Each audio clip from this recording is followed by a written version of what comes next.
Un molto cordiale buongiorno a tutte le ascoltatrici e a tutti gli ascoltatori da Giulio Cainarca e ben trovati all'appuntamento con la rassegna stampa di giovedì 29 gennaio. Vediamo subito cosa ci recano in dono i quotidiani di oggi.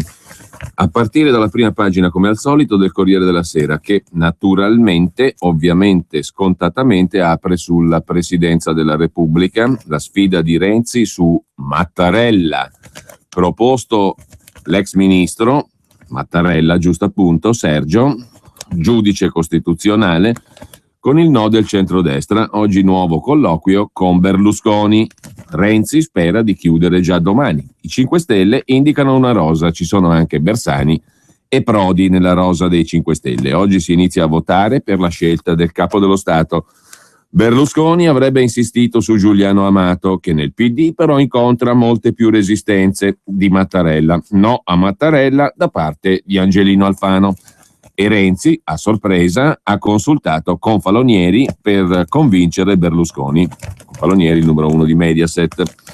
L'emiciclo dei tanti paradossi è il titolo dell'articolo di fondo firmato dall'ex senatore della Margherita, cioè del partito di Renzi, e direttore del Riformista, commentatore del Corriere, Antonio Polito. Grandi e piccoli elettori. Per la Costituzione è il Presidente della Repubblica che nomina il Presidente del Consiglio, ma stavolta potrebbe accadere il contrario. Quando poi, dopo le prossime elezioni, il Premier godrà di un'investitura popolare incomparabile con quella del Presidente della Repubblica, dando per scontato che Renzi stravinca le prossime elezioni, il nuovo Presidente della Repubblica dovrà completamente reinventare il suo ruolo se vorrà sfuggire all'alternativa fra subordinazione o insubordinazione. Cioè, siccome Renzi stravincerà le prossime elezioni, il Presidente della Repubblica a quel punto dovrà o subordinarsi o insubordinarsi a Renzi. Sarà insomma chiamato a gestire una fase costituente per combinare i poteri dei due presidenti. Non un compito per spiriti semplici, provinciali o pavidi. Dunque è una scelta delicata quella che i 1009 grandi elettori stanno per compiere. D'altra parte la Seconda Repubblica non ha lasciato una ricca eredità di capitale umano, scrive ancora Polito. Il carattere belluino della lotta politica ha prosciugato quella riserva di personalità affidabili che prima era fornita dal Parlamento. Non è un caso se quasi tutti i presidenti delle Camere che si sono alternati nell'ultimo ventennio oggi sono fuori gioco o fuori dalla politica. Da ieri c'è sul tavolo il nome del candidato su cui punta il PD, Sergio Mattarella, sul quale il Premier sembra disposto a fare uno stress test al patto del Nazareno, perfino alla sua maggioranza di governo, visto che né Berlusconi né Alfano hanno detto finora sì a Mattarella. Con la spregiudicatezza che gli è nota, Renzi sta giocando al gioco dei due forni, seguendo una tradizione non nuova quando si elegge il presidente, ma è più probabile che la sfida si concluda con un accordo nei confini della maggioranza delle riforme, che finora è stata la stella polare della navigazione di Renzi e di Berlusconi. Vedremo se su Mattarella o su un suo sostituto. Ciò che appare più anacronistico del solito e preoccupante è l'opacità con cui si stanno svolgendo le trattative. Ciò che vediamo non è sempre reale, ciò che non vediamo è sospetto. I contendenti sembrano lottare, ma non possiamo escludere che i veti siano veli. Perfino il web, luogo della trasparenza, rischia di essere usato dai 5 Stelle per intorbidire le acque. Ciò che conta per noi cittadini, conclude Polito, è che, complice l'ondata di demagogia che ormai considera un delitto la ricchezza di un curriculum e un fastidio l'indipendenza di giudizio, non ci si acconci a una soluzione al ribasso. La ricerca di un'intesa non può spingersi sempre più giù fino al minimo comune denominatore, magari arrivando per sfinimento dove fin dall'inizio si puntava. Che passione le elezioni del Presidente. Sempre dalla prima pagina del Corriere della Sera, Israele e Hezbollah, un giorno di guerra al confine nord di Israele con Libano e Siria, 2 soldati israeliani uccisi, altri 7 feriti da un missile sparato dalle milizie sciite di Hezbollah. Nell'immediata risposta israeliana, un soldato spagnolo UNIFIL è rimasto ucciso. Sempre dalla prima pagina del Corriere della Sera parte una trattativa con mistero sugli ostaggi in mano allo Stato islamico, scrive Lorenzo Cremonesi. I leader dello Stato islamico propongono uno scambio al governo giordano. Non un riscatto in denaro, non richieste politiche, la liberazione del pilota giordano il cui caccia F-16 è caduto nella zona di Raqqa in Siria lo scorso 24 dicembre, in cambio della donna kamikaze irachena che doveva farsi saltare in aria assieme ad un comando qaedista ad Amman in Giordania. Accadde nel 2005 e causò 60 morti. A questo punto l'annuncio dei miliziani libera la jihadista e la successiva smentita. Ma nel complesso gioco delle parti entra la componente giapponese. L'idea dello scambio era stata avanzata per bocca dell'ostaggio giapponese nelle mani dello Stato islamico, il giornalista Kenny Higoto, che potrebbe entrare nella trattativa. Tanto l'America corre, prodotto interno lordo in crescita, disoccupazione in calo, ma la Banca Centrale Americana, la Federal Reserve, ha comunicato ieri che il tempo per rialzare i tassi di interesse non è ancora arrivato. E sempre dalla prima pagina del Corriere della Sera, l'inchiesta di Ravenna e le 139 morti nel turno dell'infermiera indagata in 2 anni dall'aprile 2012 all'aprile 2014 nel settore e durante il turno di lavoro della 42enne infermiera Daniela Poggiali si verificarono 139 morti anomale. A rivelarlo una perizia sull'infermiera dell'ospedale di Lugo di Romagna. Ma oggi è anche la giornata di un'altra inchiesta, le risate dei boss sul capannone crollato, l''ndrangheta dopo il terremoto in Emilia-Romagna e al politico con i voti ti porto in cielo. È caduto un capannone a Mirandola e allora lavoriamo là. A pronunciare queste parole tra le risate dopo il sisma in Emilia nel 2012 sono 2 personaggi vicini a una cosca di 'ndrangheta. A rivelare le parole un'operazione che ha portato a 160 arresti nel nord Italia e non solo, con politici, imprenditori e forze dell'ordine. E ancora un'altra inchiesta giudiziaria, riusciva a passare ai varchi di Fiumicino senza controlli, anche se carica di droga, perché famosa. A dirlo è Federica Gagliardi, la dama bianca che accompagnò in un viaggio Berlusconi, arrestata il 13 marzo. Tra i complici anche un poliziotto. Tanto però il Corriere della Sera dedica ampio spazio alla inchiesta di 'ndrangheta in Emilia-Romagna. È stato sentito come testimone anche il sottosegretario Del Rio, allora sindaco di Reggio Emilia, per un suo viaggio elettorale in Calabria. Ma l'inchiesta riguarda anche parecchi esponenti di Forza Italia. L'ex Terra Rossa si affaccia sull'abisso della propria vulnerabilità, scrive poeticamente Francesco Alberti sul Corriere della Sera, ed è uno spettacolo da brividi. Dopo anni di denunce e roghi, minacce e occhi che non volevano vedere, l'Emilia si scopre invasa dalle metastasi dell''ndrangheta. Di questo contagio, venuto alla luce grazie all'offensiva di ieri delle direzioni distrettuali antimafia di Bologna, Brescia e Catanzaro, Reggio Emilia è l'epicentro, la città di Del Rio, giusto appunto, dell'allora sindaco di Del Rio, oggi sottosegretario alla presidenza del Consiglio. È a Reggio Emilia che l''ndrangheta ha allungato i suoi tentacoli, sfruttando la massiccia immigrazione avvenuta negli ultimi decenni da Cutro, paese del Crotonese dominato dalla famiglia Grande Aracri, per poi espandersi fino alle sponde lombarde del Po, a Mantova. È un'offensiva a largo raggio quella dell'antimafia, 116 ordini di custodia cautelare firmati da Bologna, 46 da Catanzaro e Brescia, più di 200 gli indagati, sequestrati beni per 100 milioni di euro, un intero quartiere di 200 appartamenti a Sorbolo, nel Parmense. Un colpo senza precedenti alla mafia nel nord, ha detto il procuratore antimafia Roberti. Nella rete dell'operazione, che ha visto impegnati migliaia di carabinieri, sono finiti imprenditori, giornalisti, carabinieri, poliziotti in pensione, politici. In manette l'esponente di Forza Italia Giuseppe Pagliani, consigliere comunale a Reggio, protagonista di una cena nel marzo 2012 durante la quale strinse un patto col boss Nicolino Sarcone offrendo una sponda politica in cambio di aiuti elettorali. Indagato il sindaco di Mantova, Nicola Sodano di Forza Italia, accusato di favoreggiamento in una vecchia storia di appalti per costruire villette. Visibilmente scosso, si è detto, a disposizione dei magistrati. Stessa sorte per il collega di partito, ex uomo forte di Parma, Giovanni Paolo Bernini, già coinvolto in un'inchiesta per tangenti, quella che fece cadere la giunta del sindaco PDL Vignali. Sul fronte bresciano spunta un vecchissimo nome, protagonista anche delle indagini dell'allora PM De Magistris, ultimamente l'ex senatore democristiano Franco Bonferroni, vicino a Prodi, ex di Finmeccanica. Una piovra dal volto inedito. Ci siamo trovati davanti a una mafia imprenditrice, ha detto il procuratore antimafia Roberti, capace di infiltrarsi nell'economia edilizia e ricostruzione post-terremoto. La cellula emiliana, con lo zoccolo duro reggiano, dove operavano i capi e gli organizzatori, pur prendendo ordini dalla centrale crotonese guidata da Nicolino Grande Aracri, detenuto, era dotata di autonoma forza di intimidazione e il suo raggio d'azione arrivava alla politica. Numerosi i tentativi di inquinare elezioni amministrative, come a Parma 2002, Salsomaggiore 2005, Sala Baganza 2011, Brescello 2009.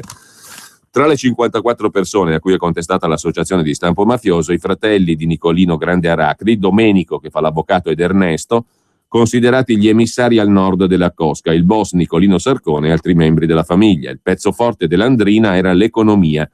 In arresto per associazione a delinquere l'imprenditore edile Giuseppe Iaquinta, padre del calciatore Vincenzo, campione del mondo di calcio. Molto ambito il piatto della ricostruzione dopo il terremoto del maggio 2012 in Emilia. Come all'Aquila ci fu chi commentò con ilarità la ghiotta occasione. Intercettati nel pieno del sisma, gli imprenditori Blasco e Valerio commentano la situazione. È caduto un capannone a Mirandola, dice il primo, l'altro ridendo, e allora lavoriamo là. L''ndrangheta, dice il giudice, arriva prima dei soccorsi o in contemporanea. Sorti alterne per i giornalisti. Marco Gibertini, collaboratore di TV locali, è stato arrestato con l'accusa di aver aiutato elementi della cosca ad andare sui giornali. Sabrina Pignedoli, cronista del Resto del Carlino, energicamente invitata da un poliziotto ex autista del questore di Reggio a non pubblicare notizie sulla famiglia Muto, invece tenne duro. Abbiamo segnalato la cosa all'antimafia, raccontava ieri. Nelle carte dell'inchiesta anche il nome del braccio destro del premier Renzi, il sottosegretario Del Rio. Lo sentimmo come persona informata dei fatti, ha detto il procuratore. Volevamo capire il rapporto tra Reggio, di cui Del Rio è stato sindaco per 10 anni fino al 2013, e la comunità di Cutro, dove Del Rio è andato nell'ottobre 2009 alla processione del patrono di Cutro in vista della campagna elettorale. Le intercettazioni raccontate da Giovanni Bianconi, il boss e l'intermediario che chiamarono il politico un giorno di 3 anni fa, il 21 febbraio 2012. Seduto accanto a Nicolino Sarcone, considerato capo del gruppo di 'ndrangheta al centro dell'indagine dei carabinieri, all'epoca già sotto processo per mafia, Alfonso Paolini, cutrese trapiantato in Emilia, telefonò a Giuseppe Pagliani, reggiano, capogruppo del PDL in consiglio provinciale. Ho una cosa per te e per noi, ci dobbiamo vedere, se no qua troviamo un altro cavallo, ma Pagliani era la prima scelta, vogliamo te. L'invito fu subito accettato, Paolini promise, i voti ti porteranno in cielo, però devi essere tu a consigliare e dire quel che bisogna fare. Ci fu poi una riunione nell'ufficio di Sarcone, dove Pagliani andò senza farsi scrupolo di incontrare un imputato di 'ndrangheta, finché il 21 marzo viene organizzata una cena allargata con Sarcone, altri imprenditori, ora accusati di essere esponenti di vertice del sodalizio criminoso, Pagliani e altri politici. È in quell'occasione che si consacrò l'accordo tra politica e 'ndrangheta. Uscito dal ristorante, Pagliani chiama la fidanzata. Mi hanno raccontato testimonianze pazzesche su tangenti che le cooperative rosse si facevano dare da loro per raccogliere lavori. Ho saputo più cose stasera che in 10 anni di racconti sull'edilizia reggiana, perché questi sono la memoria dell'edilizia degli ultimi 30 anni e a Reggio han costruito tutto, dice il politico alla fidanzata. Poi le racconta il programma che gli hanno esposto i commensali mafiosi. Vogliono usare il PDL per andare contro la Masini, all'epoca presidente della provincia, contro la sinistra, anche per la discriminazione. Dice, fino a ieri noi gli portavamo lavoro, eravamo la ricchezza di Reggio per la sinistra, oggi ci hanno buttato via come preservativi usati. Capito, amore? E la fidanzata commenta, la povera Masini fa meglio a fare le valigie. E Pagliani, adesso gli faccio una cura come Dio comanda, la curetta giusta. Gli inquirenti sottolineano che dopo la cena comincia una serie di attacchi contro la presidente della provincia, in particolare per un appalto. Tema in sé del tutto lecito, scrive il giudice. Se non fosse che Pagliani lo solleva violentemente con il retropensiero, il fine recondito, discendente dalla comunanza di interesse con la cosca del Sarcone. Consapevolmente una battaglia gestita e voluta da un gruppo di criminali si trasforma in battaglia politica. Perché il criminale in questione dice: i rossi ci facevano favori, adesso ci hanno scaricato come preservativi usati, andiamo da Forza Italia. Il seguito dell'indagine, l'eventuale processo, diranno se questa impostazione è corretta e reggerà al vaglio dei giudici. Tuttavia il peso della malavita calabrese in questo spicchio di Emilia, scrive Giovanni Bianconi sul Corriere della Sera, non è una novità e anzi ha radici antiche, che un politico locale non può non conoscere. Una storia che risale all'82, quando il Tribunale di Catanzaro spedì un bidello della scuola elementare di Cutro al confino nel comune di Quattrocastella a Reggio Emilia. Si chiamava Antonio Dragone, era il capo della cosca di 'ndrangheta a Cutro. Prese in affitto una stanza a pensione e cominciò a far salire dalla Calabria parenti, amici e compari, avviando i traffici più disparati, dalla droga alle estorsioni agli appalti pubblici.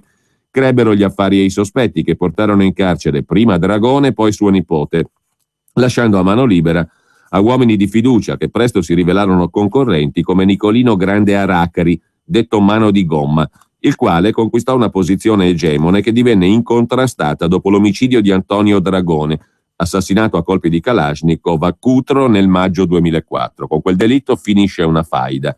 1000 chilometri più a nord, l''ndrangheta, trapiantata in Emilia, riprende i suoi affari e le sue infiltrazioni in politica, imprenditoria, apparati statali e informazione, giudici e poliziotti pure infiltrati. Ambienti non più incontaminati da tempo, notano gli inquirenti, sottolineando fra l'altro rapporti degli affiliati con esponenti delle forze dell'ordine. Un ispettore di polizia, ora indagato per concorso esterno in associazione mafiosa, agevolava pratiche e soffiava informazioni.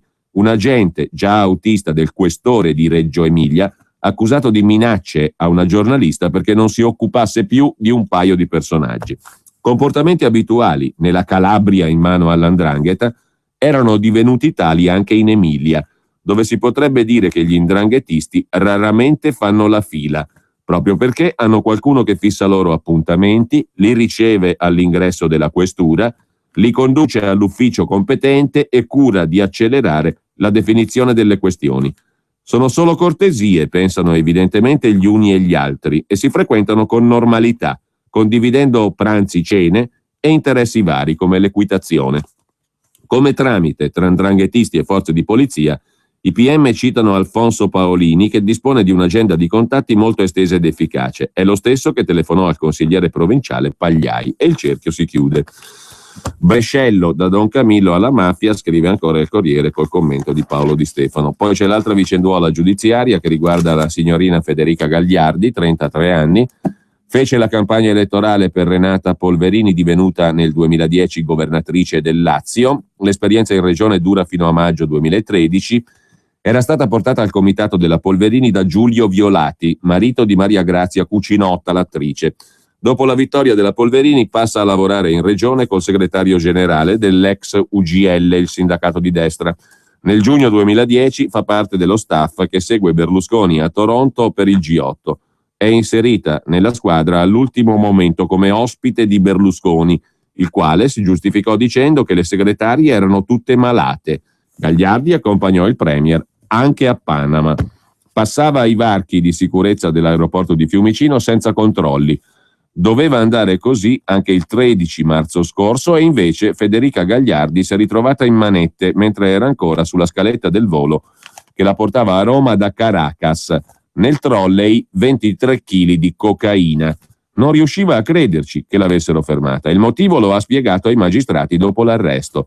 Le ragioni per le quali mi è stato più volte riservato dalla Guardia di Finanza un trattamento di favore in aeroporto sono verosimilmente dovute, ha detto la donna, alla mia notorietà, acquisita dopo la mia partecipazione alle riunioni del G8 e del G20 nel giugno 2010 in Canada, nella delegazione dell'allora presidente Berlusconi.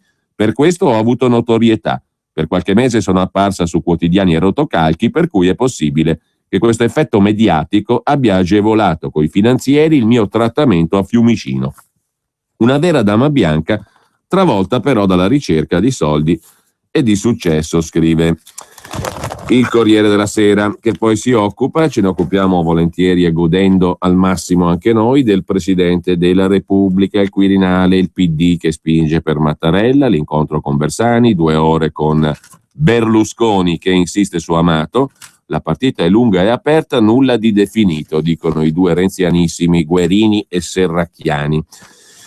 Mentre del signor Mattarella, del giudice costituzionale Sua Eccellenza Sergio Mattarella, padre della famosa legge elettorale anche, il Corriere ricorda quelle dimissioni da ministro contro la legge Mammì. Battezzò la legge elettorale maggioritaria, è un santuomo, insomma. Marco Travaglio ci ricorda qualcos'altro. Quale famiglia è quella dei Mattarella? E lo leggiamo dopo. Intanto però sul Corriere della Sera c'è sempre da segnalare anche l'articolo su Bersani che media fra Renzi e la minoranza del PD. La minoranza del PD resta inquieta. Il sì a Mattarella da parte di Bersani che dice: Mattarella era già nella mia rosa del 2013, ma Fassina e gli altri domandano perché escludere Prodi e lo stesso Bersani. Per quanto riguarda i 5 Stelle invece hanno inserito nella rosa dei quirinabili sia Bersani che Prodi per spaccare il PD. È scomparso Rodotà. Ridda di nomi in streaming, oggi le Quirinarie, stamani, con l'obiettivo di sfondare a sinistra. E sempre sul tema appassionante del Presidente della Repubblica, Salvini e Meloni, Lega e Fratelli d'Italia, lanciano Vittorio Feltri e lui scherza: siamo caduti in basso. L'annuncio del leader leghista con Giorgia Meloni. L'abbiamo sentito, dicono Salvini e Meloni, è orgoglioso dell'attenzione. Carroccio e Fratelli d'Italia sperano di pescare nel campo degli scontenti forzisti e centristi. A proposito di Presidente, però, vediamo subito anche la copertina di Panorama. Il tabù è il titolo del settimanale di Mondadori stamani in edicola. Per eliminarlo la sinistra usò ogni mezzo. Ora, dopo 20 anni, Berlusconi torna protagonista accanto a Renzi piglia tutto, che gli tende la mano nonostante gli irriducibili compagni. È un trappolone opportunista di Renzi o è la chiusura di una stagione selvaggia? Pochi giorni per capirlo, a partire dal Quirinale, con Giuliano Ferrara che punta su quei due.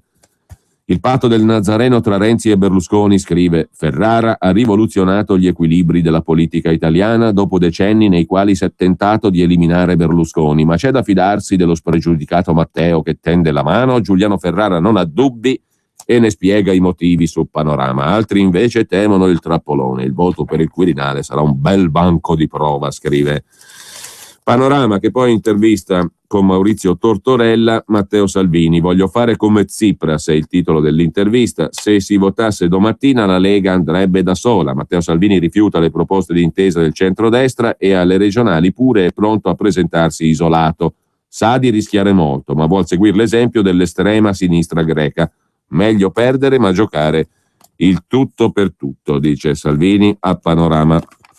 Sempre da Panorama, già che ci siamo, segnaliamo anche il pezzo di Luca Antonini che permane ancora oggi presidente della Commissione Tecnica Paritetica per l'attuazione del federalismo fiscale, permane presidente e magari si spera per lui, si mette anche a ridere ogni volta che vede la sua carica, presidente della Commissione per l'attuazione del federalismo fiscale. Oggi riderà come un pazzo il professor Antonini ogni volta che vede la targhetta a Palazzo Chigi. Comunque, lo Stato risolve così i suoi guai a danno delle imprese, si chiama split payment. Che roba è? Da quest'anno la pubblica amministrazione non versa più l'IVA ai fornitori, ma direttamente al fisco, creando così un problema di liquidità per le aziende. E sempre su Panorama, visto che ce l'abbiamo in mano, l'articolo di Elisabetta Burba da Strasburgo.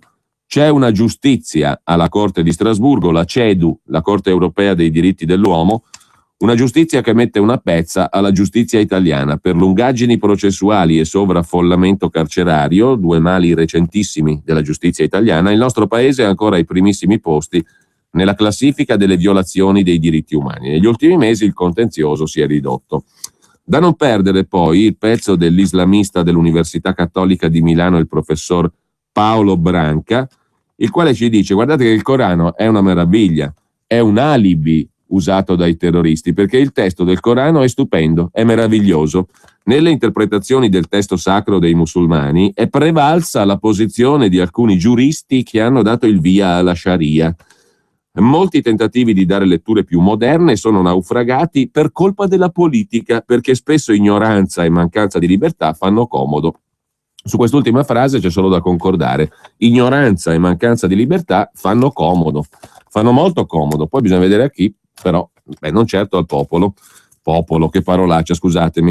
Torniamo al Corriere della Sera e andiamo a dare un'occhiata invece anche alla Grecia, alla fantastica Grecia di Tsipras, sulla quale poi leggiamo l'articolo di fondo del Sole 24 Ore a firma del professor Luca Ricolfi. Ha fatto un bellissimo acquisto il quotidiano di Confindustria, strappandolo agli attoniti lettori e contriti della Stampa di Torino. Comunque, stop alle privatizzazioni, ha detto il signor Tsipras, debito da ridiscutere e la borsa di Atene crolla. Capirai chi se ne fotte della borsa di Atene, che pesa quanto un moscerino sul Monte Bianco, mentre l'esecutivo è di soli uomini. Tsipras è un maschilista. È un fatto negativo, dice il signor Curzio Maltese, eletto al Parlamento europeo, peraltramente per la lista Tsipras italiana. È un fatto negativo, dice il giornalista di Repubblica, Curzio Maltese, nonché eletto al Parlamento europeo con la lista Tsipras, ma non è il solo criterio su cui giudicare una persona. Su via, ci potrebbe anche benissimo essere una compagine tutta femminile o tutta maschile. Non sempre la quota fissa rappresenta davvero una garanzia, dice il signor Curzio Maltese. Peraltramente si è spesso pronti a rimproverarlo a chi non lo fa, però dipende da chi lo fa, perché se la stessa cosa la fa uno che piace alla gente che piace, deve piacere anche la cosa che fa. Se la fa uno che non piace alla gente che piace, allora non deve piacere la cosa che fa, la stessa cosa.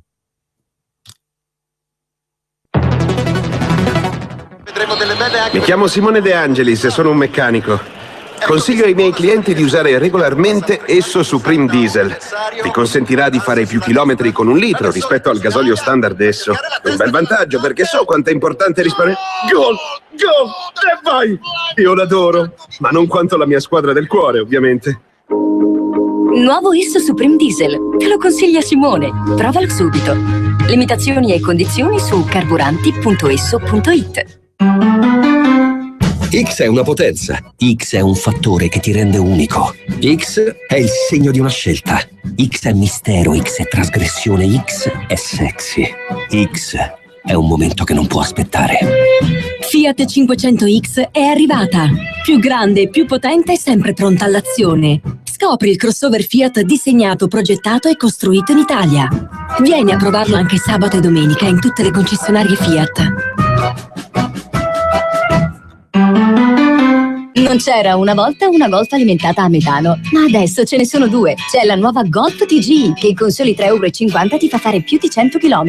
E c'è anche la nuova Golf Variant TGI, la prima Golf Station Wagon a metano. E con progetto valore Volkswagen, tu è da 169 € al mese, TAN 3,99, TAIG 5,65, anticipo 6.250 €. E dopo 3 anni puoi rifinanziarla o restituirla. Info su Volkswagen.it. Scopri nuova Golf TGI e nuova Golf Variant TGI, il metano secondo Volkswagen. Per la tua pubblicità su Radio Padania Libera, chiama il numero 02 66 23 44 22. Per fare la vera rivoluzione ci vuole forza. Dai più forza a Radio Padania. Partecipa al pranzo a sostegno della nostra emittente. Domenica 8 febbraio al ristorante El Galette di Via Taverna, angolo Via Corelli a Milano.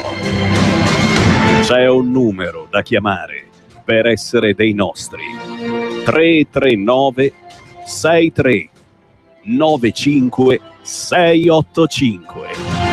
Ci aspettiamo domenica 8 febbraio al pranzo di Radio Padania, perché per fare la vera rivoluzione ci vuole forza.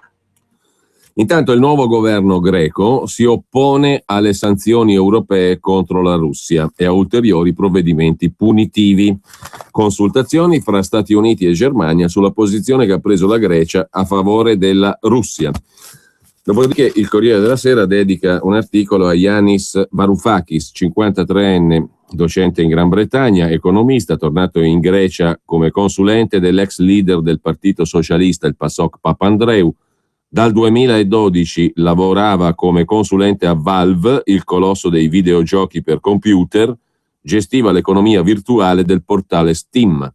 Un economista che è diventato ministro delle finanze greco, marxista occasionale, lo definisce il Corriere della Sera, economista per caso, cioè un pirla praticamente. Yanis Varoufakis dai videogiochi alle finanze elleniche, giusto per dire che insomma è un coglionazzo messo a fare il ministro delle finanze da un altro pirla. Questo per sintetizzare il linguaggio in linguaggio estremamente alato e poetico, quello che il Corriere ci suggerisce di pensare a proposito di Varoufakis. Vuoi vedere che non gli sta simpatico? La parabola del neoministro protagonista del negoziato con l'Europa. E sempre dal primo piano del Corriere della Sera, il giallo sui dossier di Cottarelli. Vi ricordate chi era Cottarelli? Era il commissario alla spending review, colui che doveva tagliare, resegare, troncare quello che c'era di superfluo nelle spese pubbliche italiane. Ha preparato 25 dossier come frutto del suo lavoro. È un segreto, non si possono consultare, chissà dove sono. Il Ministero del Tesoro dice che sono a Palazzo Chigi dice che sono al Ministero del Tesoro e non si capisce dove siano. Trasparenza, vanno pubblicati, titola il Corriere della Sera, i dossier di Cottarelli. Ma che fine ha fatto il dossier Cottarelli con le proposte per eliminare gli sprechi della spesa pubblica? Dello studio fatto dal commissario alla spending review conosciamo solo una parte, le slide, quelle che piacciono a Renzocchio, più qualche analisi messa dallo stesso Cottarelli sul suo blog. Ma non ci sono documenti dei 25 gruppi di lavoro che hanno fatto proposte settore per settore. Alcune associazioni ne hanno chiesto notizia alla Presidenza del Consiglio e Ministero dell'Economia. Risposte evasive. Sempre poi dal primo piano del Corriere della Sera, pagina 14, pagina degli esteri, il giorno di guerra tra Israele e Hezbollah, uccisi 2 soldati e un militare dell'ONU, convoglio attaccato dai miliziani sciiti al confine libanese, il premier Netanyahu dice i responsabili pagheranno. E ancora dal Corriere andiamo rapidamente a un'altra questione dalla pagina degli esteri. Guido Santevecchi da Pechino, autore del reportage dalle viscere della capitale cinese. A Pechino c'è un'altra città sottoterra. La loro casa è una stanza senza finestre, 10 metri quadri nei sotterranei dei palazzi. Sono 1 milione quelli che per risparmiare vivono sottoterra senza riscaldamento. È pur sempre questione di civiltà. Le tigri economiche asiatiche. Soltanto a Pechino dal 1949 sono stati costruiti 6.000 rifugi antiaerei che avrebbero dovuto proteggere dall'invasione degli imperialisti. Oggi questi sotterranei senza luce né riscaldamento sono abitati da migranti che non possono permettersi di vivere in superficie. E sempre dal Corriere della Sera la vicenda di Fabrizio Corona, fondatore dell'agenzia fotografica Coronas, fu arrestato per la prima volta nel 2007 per l'inchiesta Vallettopoli, è detenuto in carcere da 2 anni per condanne definitive a 13 anni e 2 mesi.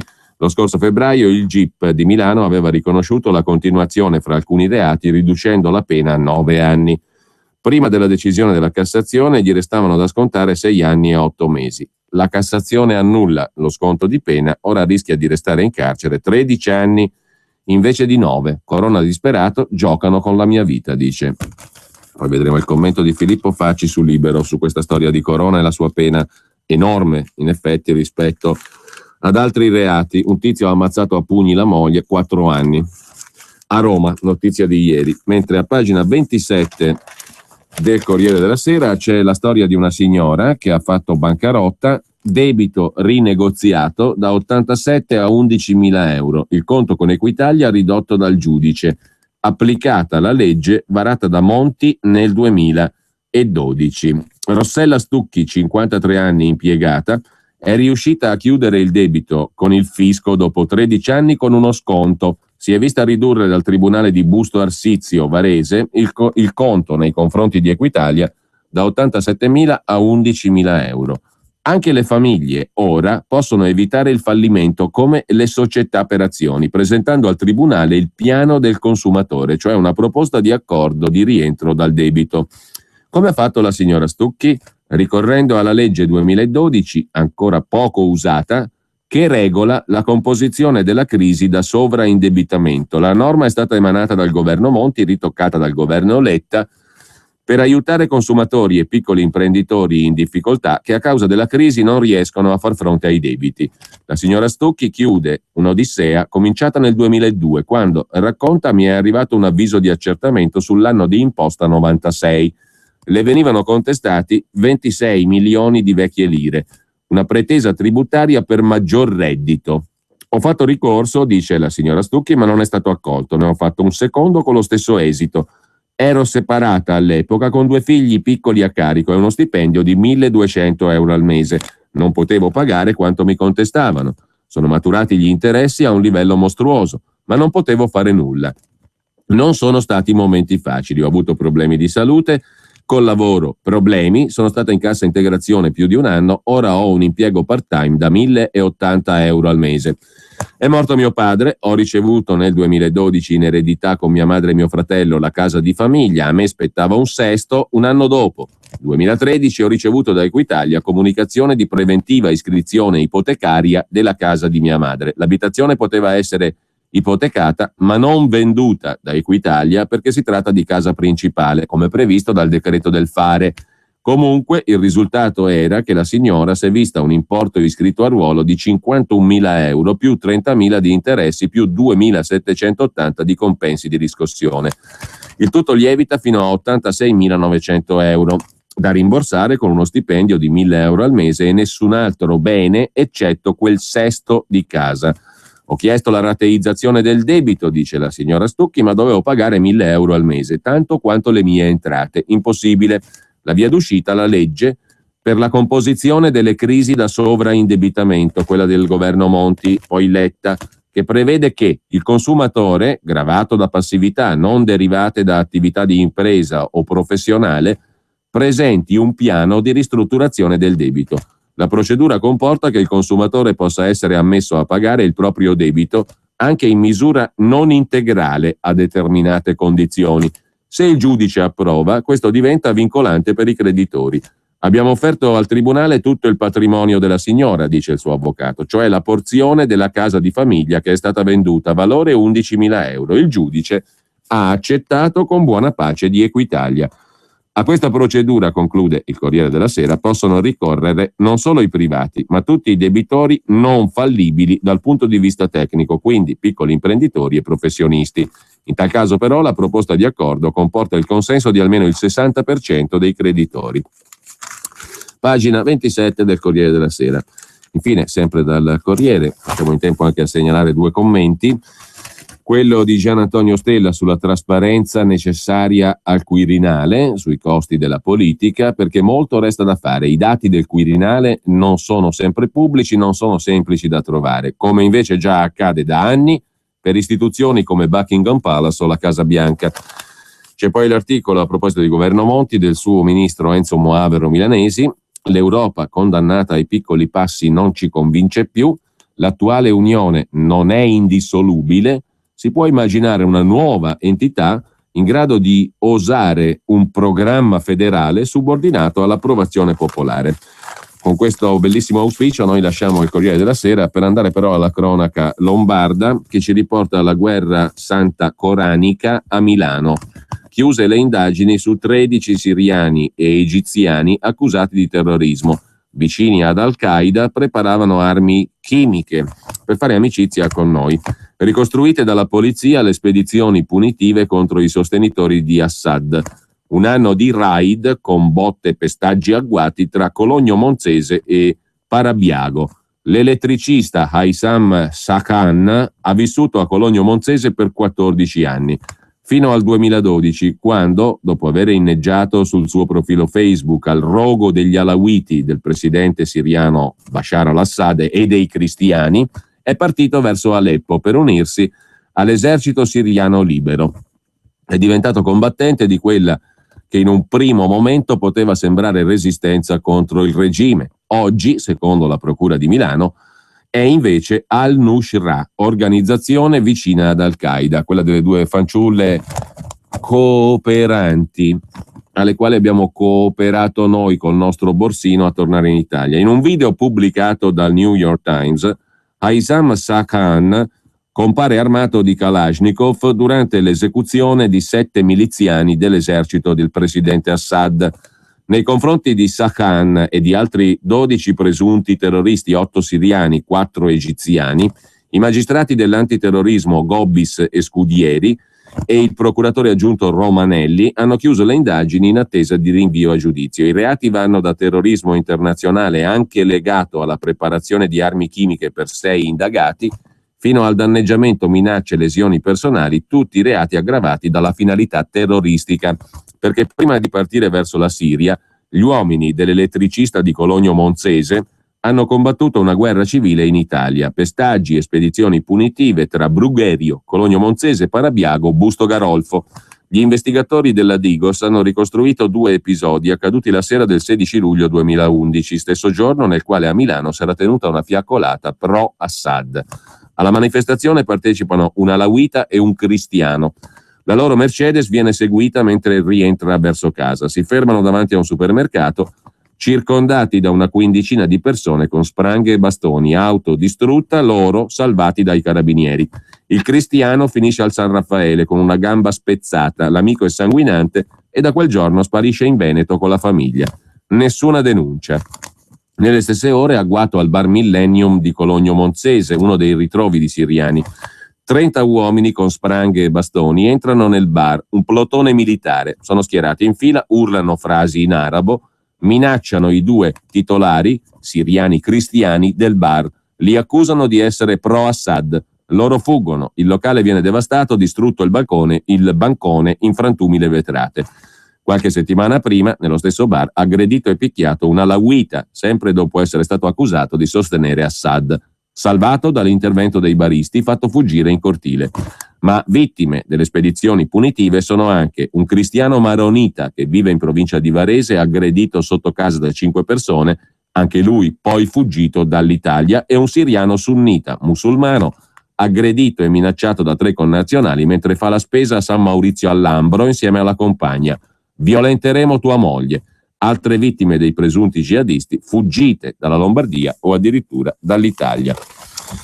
Intanto si discute sulla nuova legge della regione, moschee, curia e ANCI contro la legge. Il vicario del cardinale Scola dice è un provvedimento frammentario, Maroni dice no, io lo considero un punto di sintesi.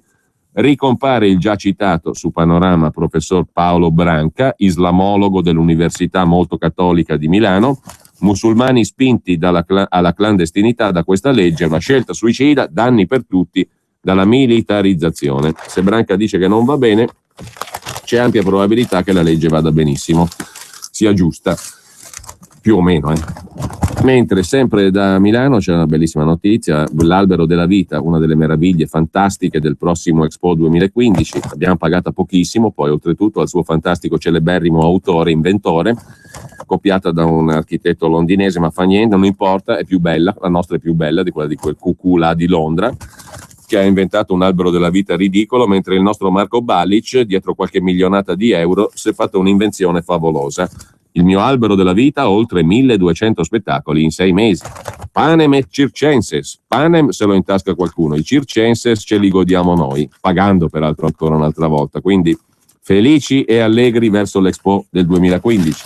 Grandissima occasione peraltro per il rilancio dell'economia, per la sanificazione degli appalti, per la ripulitura dall''ndrangheta dell'intero territorio lombardo, per l'occupazione, perché ci saranno centinaia di milioni di posti di lavoro in più, e circolerà denaro come non si è mai visto. Denaro, bellezza, cultura, arte, cibo, cosa volete di meglio per il maggio 2015?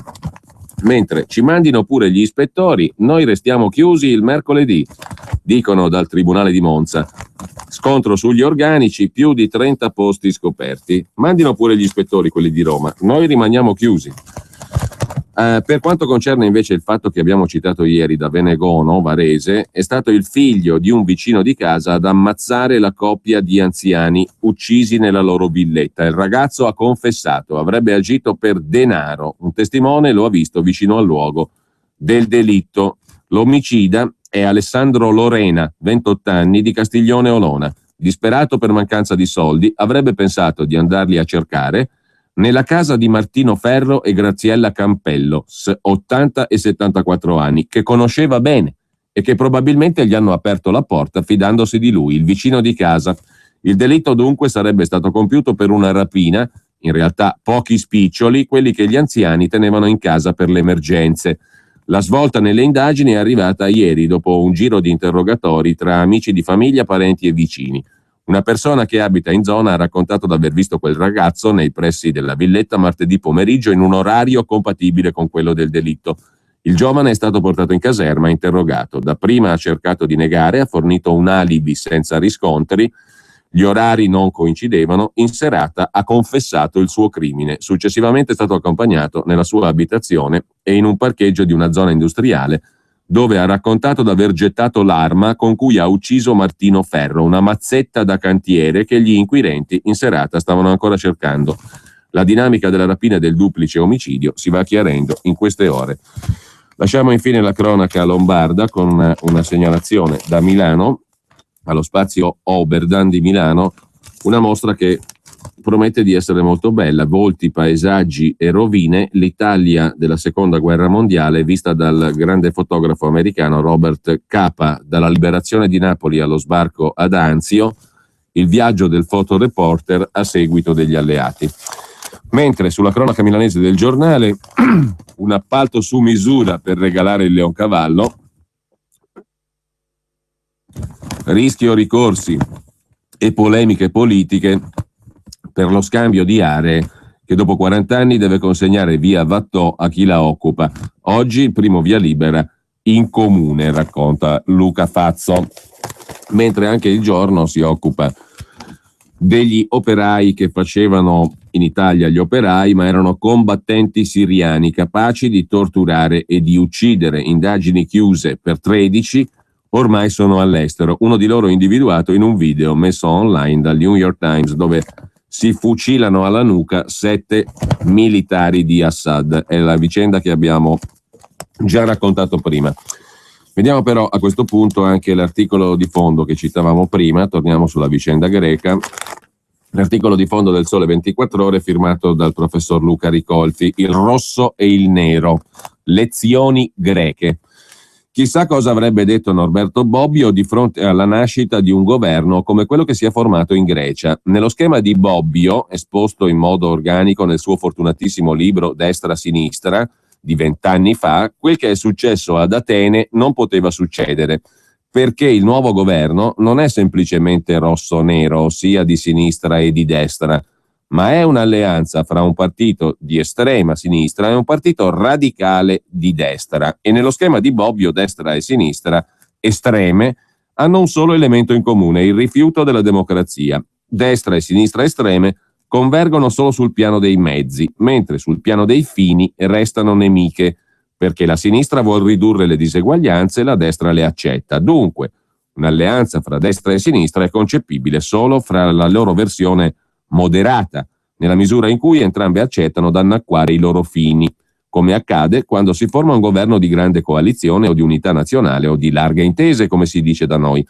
mentre è inconcepibile fra destra e sinistra estreme, perché sono programmaticamente non annacquanti e disprezzare la democrazia non è un elemento sufficiente a formare un governo. Quel che sembrava inconcepibile è successo. Per la prima volta in un paese europeo di cultura politica occidentale, anzi nel paese che la politica e la democrazia come le concepiamo in Occidente le ha inventate, sinistra e destra non stanno insieme dall'opposizione, come ovunque succede quando si forma una grande coalizione fra sinistra e destra moderate, ma stanno insieme in un governo, cioè in un luogo in cui si può stare insieme solo se si condividono dei fini. Ma qual è il fine comune di Syriza e di Anel, che hanno formato il governo in Grecia? Non ci vuole molto a scoprirlo. È un fine dichiarato, il rifiuto della supervisione europea, cioè dei sacrifici imposti al paese dalla Troika, BCE, Commissione Europea, Fondo Monetario.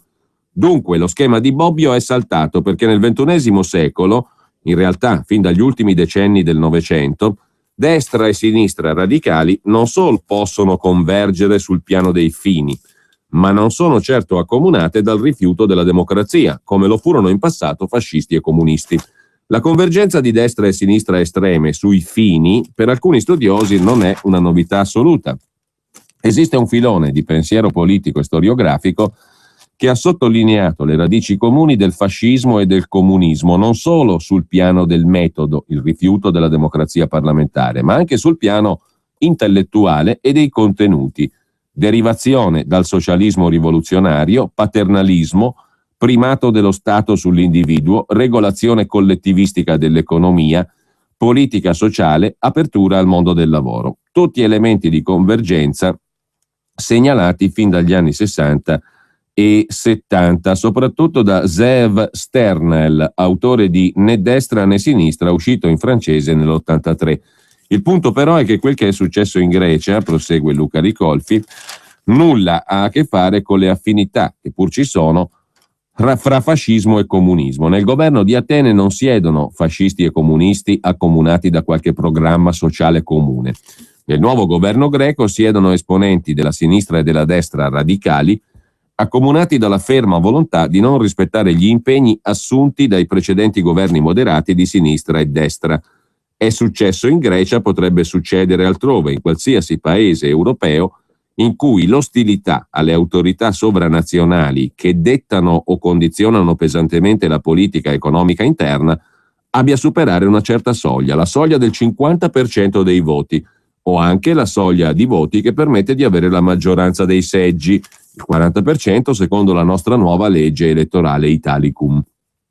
Oggi ci sembra impossibile, come nota Gramellini su La Stampa, te lo vedi Nichi Vendola a Palazzo Chigi sotto braccio a Ignazio La Russa, ma è solo perché i nostri occhi sono rivolti al passato, prigionieri di riflessi pavloviani, che nella sinistra radicale ci fanno vedere i comunisti e nella destra radicale i fascisti. Non è così.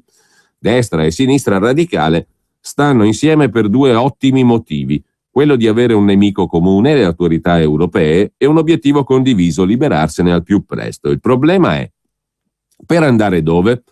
Qui pare evidente che l'orizzonte è molto diverso. La sinistra radicale vuole smantellare l'Europa di Bruxelles per costruire un'Europa più democratica, con un Parlamento vero e un governo espressione dei popoli che l'hanno eletto. La destra radicale, non solo in Italia, sogna un'Europa delle nazioni, con meno immigrati, più autonomia dei singoli stati. Il problema, temo, conclude Luca Ricolfi, è che entrambi i sogni, almeno in Grecia, sono destinati a scontrarsi con la dura, pietrosa realtà dei conti economici.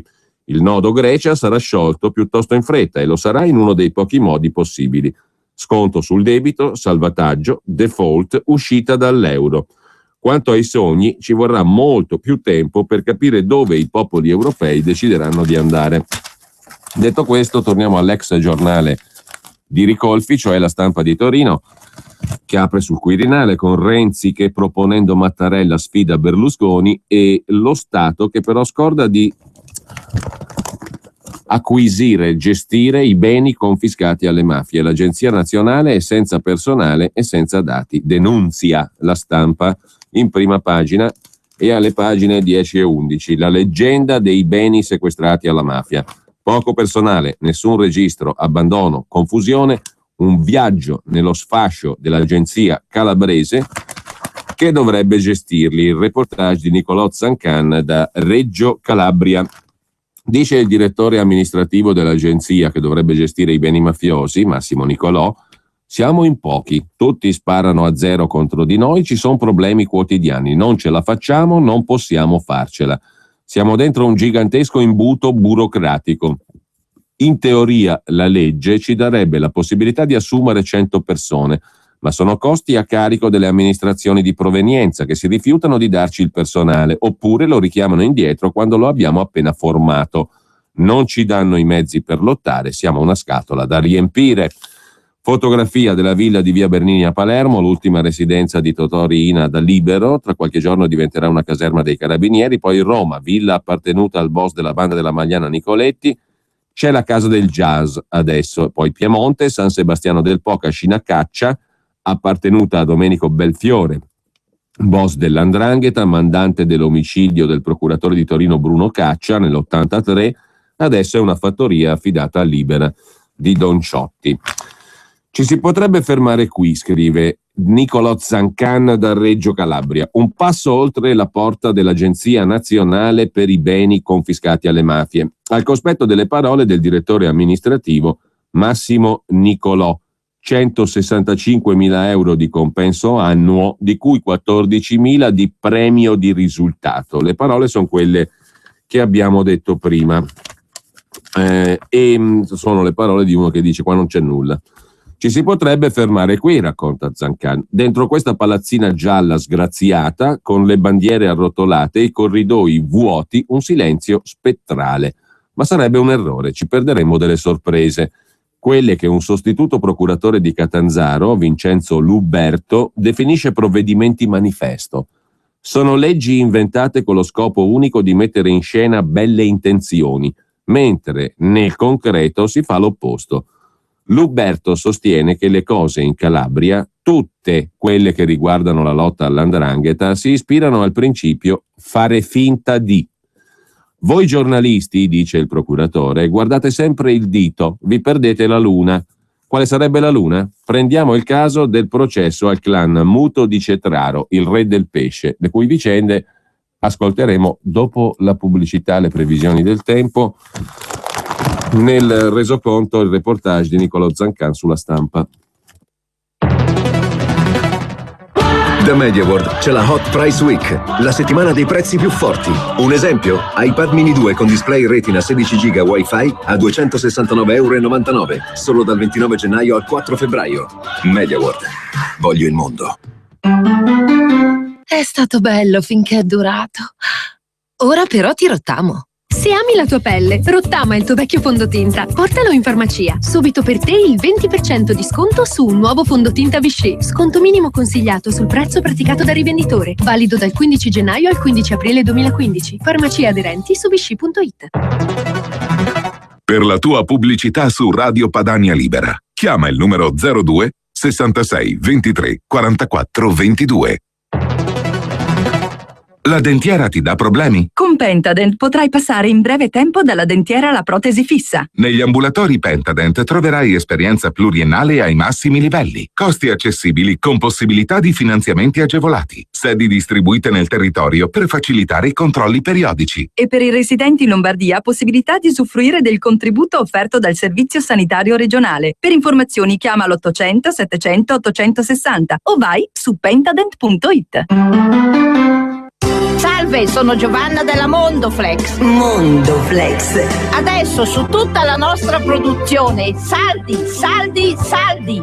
Venite a trovarmi, vi aspetto. Mondoflex, reti e materassi. Mondoflex conviene sempre. A Treviolo, Melzo, Crema, Castelmella, Brescia e a Desenzano sul Garda. Missione possibile, il trasloco della tranquillità. Se devi traslocare, la missione è possibile. Grillo Antonino Traslochi. Scopri tutti i nostri servizi su www.grilloantonino.it. Per la tua pubblicità su Radio Padania Libera, chiama il numero 02 66 23 44 22. Che tempo farà? Le previsioni meteorologiche di Radio Padania Libera. A tutti buongiorno dal centro geofisico prealtino di Campo dei Fiori. Oggi nuvoloso e nel pomeriggio e serata avremo delle precipitazioni con pioviggine e neve fino a 500 metri, poi nella notte neve fino al suolo. Venerdì al mattino ancora molto nuvoloso coperto con residue precipitazioni nevose fino al suolo, poi asciutto con veloce miglioramento. Sabato in parte soleggiato ma con passaggio di nubi alte, asciutto e temperature senza variazioni o in lieve diminuzione. Mentre domenica e lunedì passaggi nuvolosi a tratti estesi, soprattutto domenica, ma asciutto e temperature senza variazioni. Con questo è tutto, vi saluto e vi auguro buona giornata. Che tempo farà? Le previsioni meteorologiche di Radio Padania Libera. Sostieni la radio che si batte ogni giorno per il tuo territorio, per la tua identità. È una delle parole più belle che dobbiamo difendere, preservandola però innanzitutto dall'atteggiamento sguaiato, cialtrone e maldestro di chi anche a casa nostra pensa che la parola identità sia il contrario dell'integrazione. Se anche tu pensi che Radio Padania sia una voce fuori dal coro, La vostra emittente è illegale, voi siete clandestini. partecipa al pranzo dell'8 febbraio al ristorante El Galette di Milano, in via Taverna, angolo via Corelli, uscita Forlanini della tangenziale est. Ti ascolto sempre, sai che io in teoria mi sveglio verso le 8, però ti ascolto per odio. Prenota subito al 339 63 95 685. Punto secondo.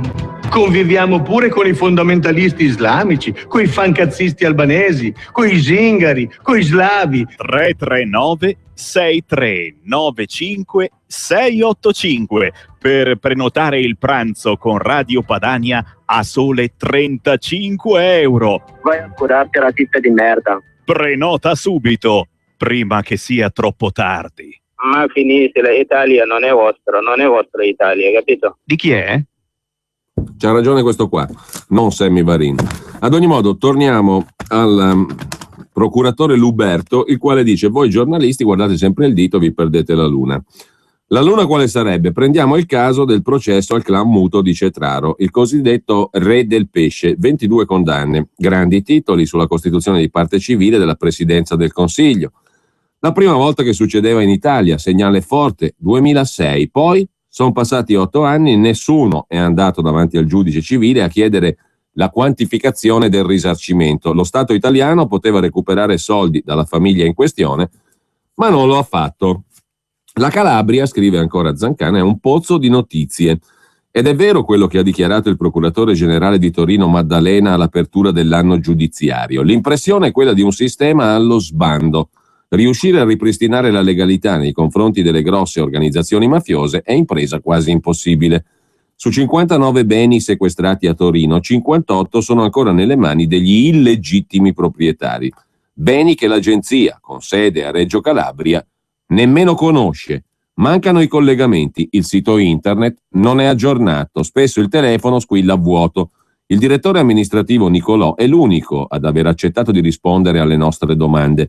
Al telefono, almeno nella sede principale di Reggio Calabria, io rispondo sempre fino a tarda sera, lavoro 12 ore al giorno, 156.000-65.000 euro all'anno di compenso per lui. Ma è più che probabile, scrive La Stampa, che nelle succursali i pochissimi impiegati lascino orari scoperti. Quanto a sapere effettivamente quali siano i beni confiscati, allora noi ci rifacciamo ad una vecchia banca dati del demanio, che senza voler parlar male di nessuno, dice il direttore Nicolò. Insomma, nessuno sa, nessuno ha la mappa. I tempi burocratici italiani, applicati alla materia dei beni sequestrati, giocano a grande vantaggio dei mafiosi. Piccole storie calabresi significative. Dopo anni di battaglie giudiziarie, il comune di Lamezia Terme era riuscito a farsi assegnare un alloggio sequestrato alla famiglia Benincasa, nel quartiere ad alta densità 'ndranghettista di Capizzaglie. Lo ha ristrutturato e dato in gestione alla cooperativa Progetto Sud per ospitare rifugiati politici. Ma la Corte d'Appello ha restituito il bene alla famiglia, che ora ci abita con impianti nuovi e infissi, ammodernati con soldi pubblici. A 2 passi dal castello aragonese di Reggio Calabria, quasi di fronte al tribunale, c'è un palazzo lasciato a metà. È lì da 5 anni, una specie di monumento. Era stato sequestrato a Gioacchino Campolo, detto il re delle slot machine, dei videopoker. Mezzo centro storico di Reggio era suo. Il villino che ospitava in affitto la sede di Forza Italia. Il palazzo prestigioso in via Malacrinò, dove c'era la sede del tribunale di sorveglianza. Così come il supercinema sul lungomare, ormai chiuso da 10 anni, mai riconvertito. Non è facile trovare imprenditori che vogliano investire soldi su beni dal futuro tanto incerto. Il procuratore capo di Reggio Calabria, Federico Caffiero De Rao, usa parole definitive. La gestione non funziona, dice. Manca la cognizione di quali siano i beni sequestrati, dove si trovino e la destinazione. È una ricchezza che lo Stato lascia nelle mani dei mafiosi. Ci sono 3 proposte di legge per modificare l'agenzia. Si discute se portare la sede a Roma o lasciarla a Reggio Calabria.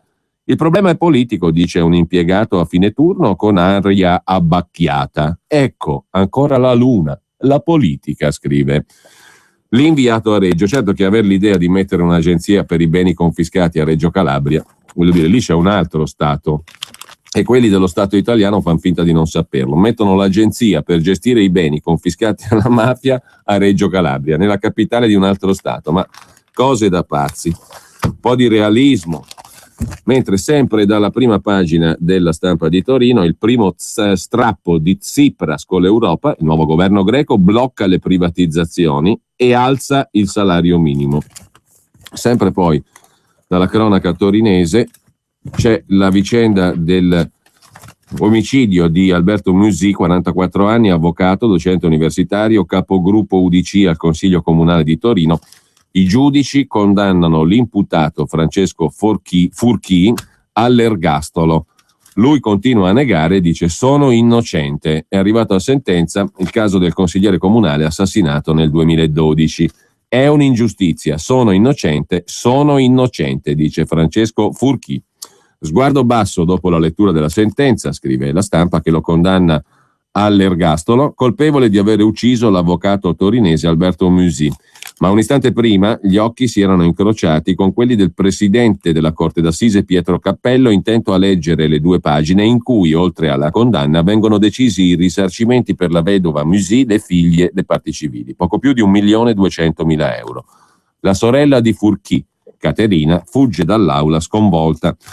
Sono passati quasi 3 anni dall'agguato mortale del 21 marzo 2012. Alle 8.01 un uomo col volto coperto da un casco era nel cortile di un palazzo d'epoca in centro a Torino, spalle all'ingresso. L'avvocato Alberto Musi apre il portone, lo vede, ha il tempo di chiedergli cerca qualcuno. L'uomo col casco, che indossa un trench scuro, in mano una scatola di cartone, si volta e spara 5 volte con un revolver 38 Special. 4 colpi vanno a segno, il quinto lo raggiunge alla testa. Musi ha ancora il tempo di chiedere aiuto, di commentare con un vicino l'accaduto: che mondo, mi hanno sparato. Riesce a parlare con la moglie Angelica, poi perde conoscenza, entra in coma. Dopo 19 mesi d'agonia muore in una clinica, senza aver ripreso conoscenza. Gli investigatori faticano a trovare un indizio. La Torino Bene non collabora, scrive la Stampa, tanto che l'avvocato di parte civile definisce il clima omertoso. Mesi di intercettazioni fanno emergere miserie e veleni, proprio nell'ambiente vicino alla vittima, quello dei baroni universitari e aspiranti tali. Poi un politico, sollecitato più volte, inizia a descrivere in retroscena campagna elettorale 2011. Spunta la figura di Furchi, candidato nella lista centrista dell'avvocato Musi. Non solo, un professore, Pierluigi Monateri, parlando con un'amica, dice di riconoscere nel killer col casco proprio Furchi. Non ne fa parola con altri, al processo sarà uno degli elementi dell'accusa. Si scopre che Furchi non ha alibi per la mattina del 21 marzo, anzi, per i giudici ha mentito su orari e movimenti. Ha spento il cellulare per quasi tutta la giornata, salvo una telefonata alle 7.25 agganciata da una cella non distante dal luogo del delitto. La polizia ricostruisce i rapporti con Musi. Il movente si consolida, coinvolge faccendieri e broker di dubbia affidabilità. Furchi zoppica leggermente, come l'uomo col casco. Le perizie del PM lo confermano, quella della difesa no. L'arma non è stata trovata, la difesa andrà in appello. L'avvocato Giancarlo Pittelli, che se non sbaglio è già il già coordinatore di Forza Italia in Calabria, è uno degli inquisiti eccellenti delle inchieste Posidone e Why Not di De Magistris. Sentenza scandalosa, dice l'avvocato Pittelli, ci batteremo fino all'ultimo per cancellarla. La moglie, la vedova, Angelica Corporandi, vedova di Alberto Musi, dice non ha mai chiesto scusa, ma oggi lo perdono, una liberazione. Ora so cosa dire alle mie figlie. Dopo l'agguato abbiamo considerato tutte le ipotesi senza capire chi potesse avercela con Alberto. Mi solleva poter tornare a casa e raccontare alle mie figlie che c'è un verdetto, altrimenti cosa avrei detto? Così la Stampa. Pagina 3 invece della Stampa, la battuta della Iena: eleggetene uno e lasciateci vivere, sulla presidenza della Repubblica. Pagina 4 abbiamo Berlusconi che sarebbe tentato di giocare la carta di Anna Finocchiaro per fermare Mattarella, ma anche commendatori al merito le vedove di Calabresi e Pinelli, tutte e due. L'onorificenza è l'ultimo atto di Napolitano presidente. Riconciliazione, scrive la Stampa. Se si potesse racchiudere in una parola il novennato di Napolitano, sarebbe questa: riconciliazione. Rompere il silenzio, disse un giorno del 2009, riaffermare l'onore di Pinelli 2 volte vittima e chiudere quella lunga vicenda da cui non si è riusciti a far scaturire un'esauriente verità giudiziaria. La vicenda che è stata nella storia repubblicana la strage di Piazza Fontana e l'avvio della strategia della tensione. È stato quello, per Napolitano, forse il punto simbolicamente più alto delle iniziative per la riconciliazione nazionale, scrive La Stampa. Quando il presidente pronunciò quelle parole senza sconti per nessuno, a cominciare dalla magistratura, nessuno sapeva che stava accadendo un gesto che avrebbe rotto un muro pesante come 40 anni e fatto voltar pagina alle più oscure vicende degli anni di piombo e di sangue. Quel 9 maggio 2009 ad ascoltare Napolitano ci sono la vedova dell'anarchico Pinelli ingiustamente accusato della strage di Piazza Fontana e la vedova del commissario Calabresi, assassinato perché ritenuto ingiustamente colpevole della morte del marito dell'altra. E ci sono anche i loro figli, a cominciare dal direttore di questo giornale, La Stampa, Mario Calabresi. Licia Rognini, moglie di Pinelli, Gemma Capra, moglie di Calabresi, quel giorno si incontrano per la prima volta. Napolitano le ha fatte commendatori al merito. L'ultimo atto della sua presidenza. Sempre poi dalla Stampa di Torino.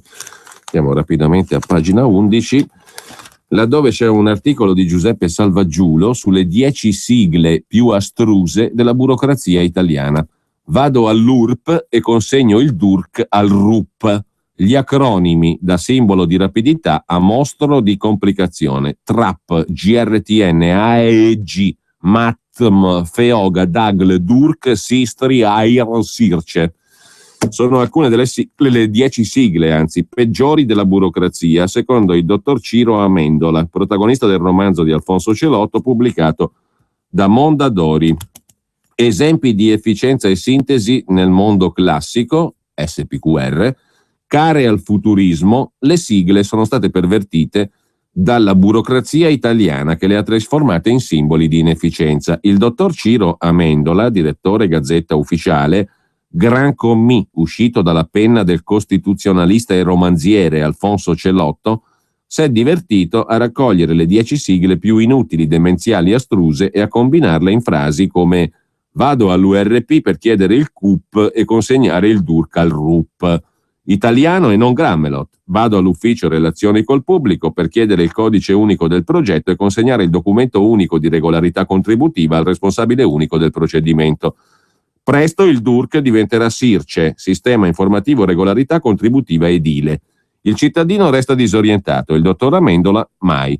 Piuttosto riflette su dettagli stilistici come la norma, paragrafo 14, lettera C, regole e raccomandazioni per la formulazione tecnica dei testi legislativi contenute nella circolare Presidente del Senato 20 aprile 2001, secondo cui, anche al fine di agevolare la ricerca informatica, le lettere che compongono la sigla non sono separate da punti.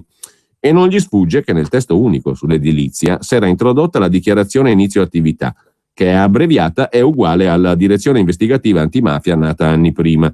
Stessa sigla, significati diversi, caos garantito. Ci sono voluti 10 anni per sciogliere l'equivoco, sostituendo la DIA edilizia con la SCIA, segnalazione certificata inizio attività. La burocrazia ama le sigle ricambiata, acronimi oscuri, sempre in aggiornamento, bla bla bla bla bla bla bla bla bla bla. Pagina 12 della Stampa invece. Ribelle o maleducata la moglie di Obama, che ha visitato il re saudita senza mettersi il velo. La Michelle Obama senza velo turba soltanto il web, scrive La Stampa. Il velo, ancora lui, paradigma di tutte le incomprensioni tra Islam e Occidente, scrive Francesca Paci. Michelle Obama ha davvero infranto il protocollo religioso della Umma islamica presentandosi chiome al vento al cospetto del nuovo sovrano saudita? Intendeva dire a Riyadh quel che suo marito Barack non vuole o non può dire, per esempio che le frustate al blogger liberal Badawi sono medioevali?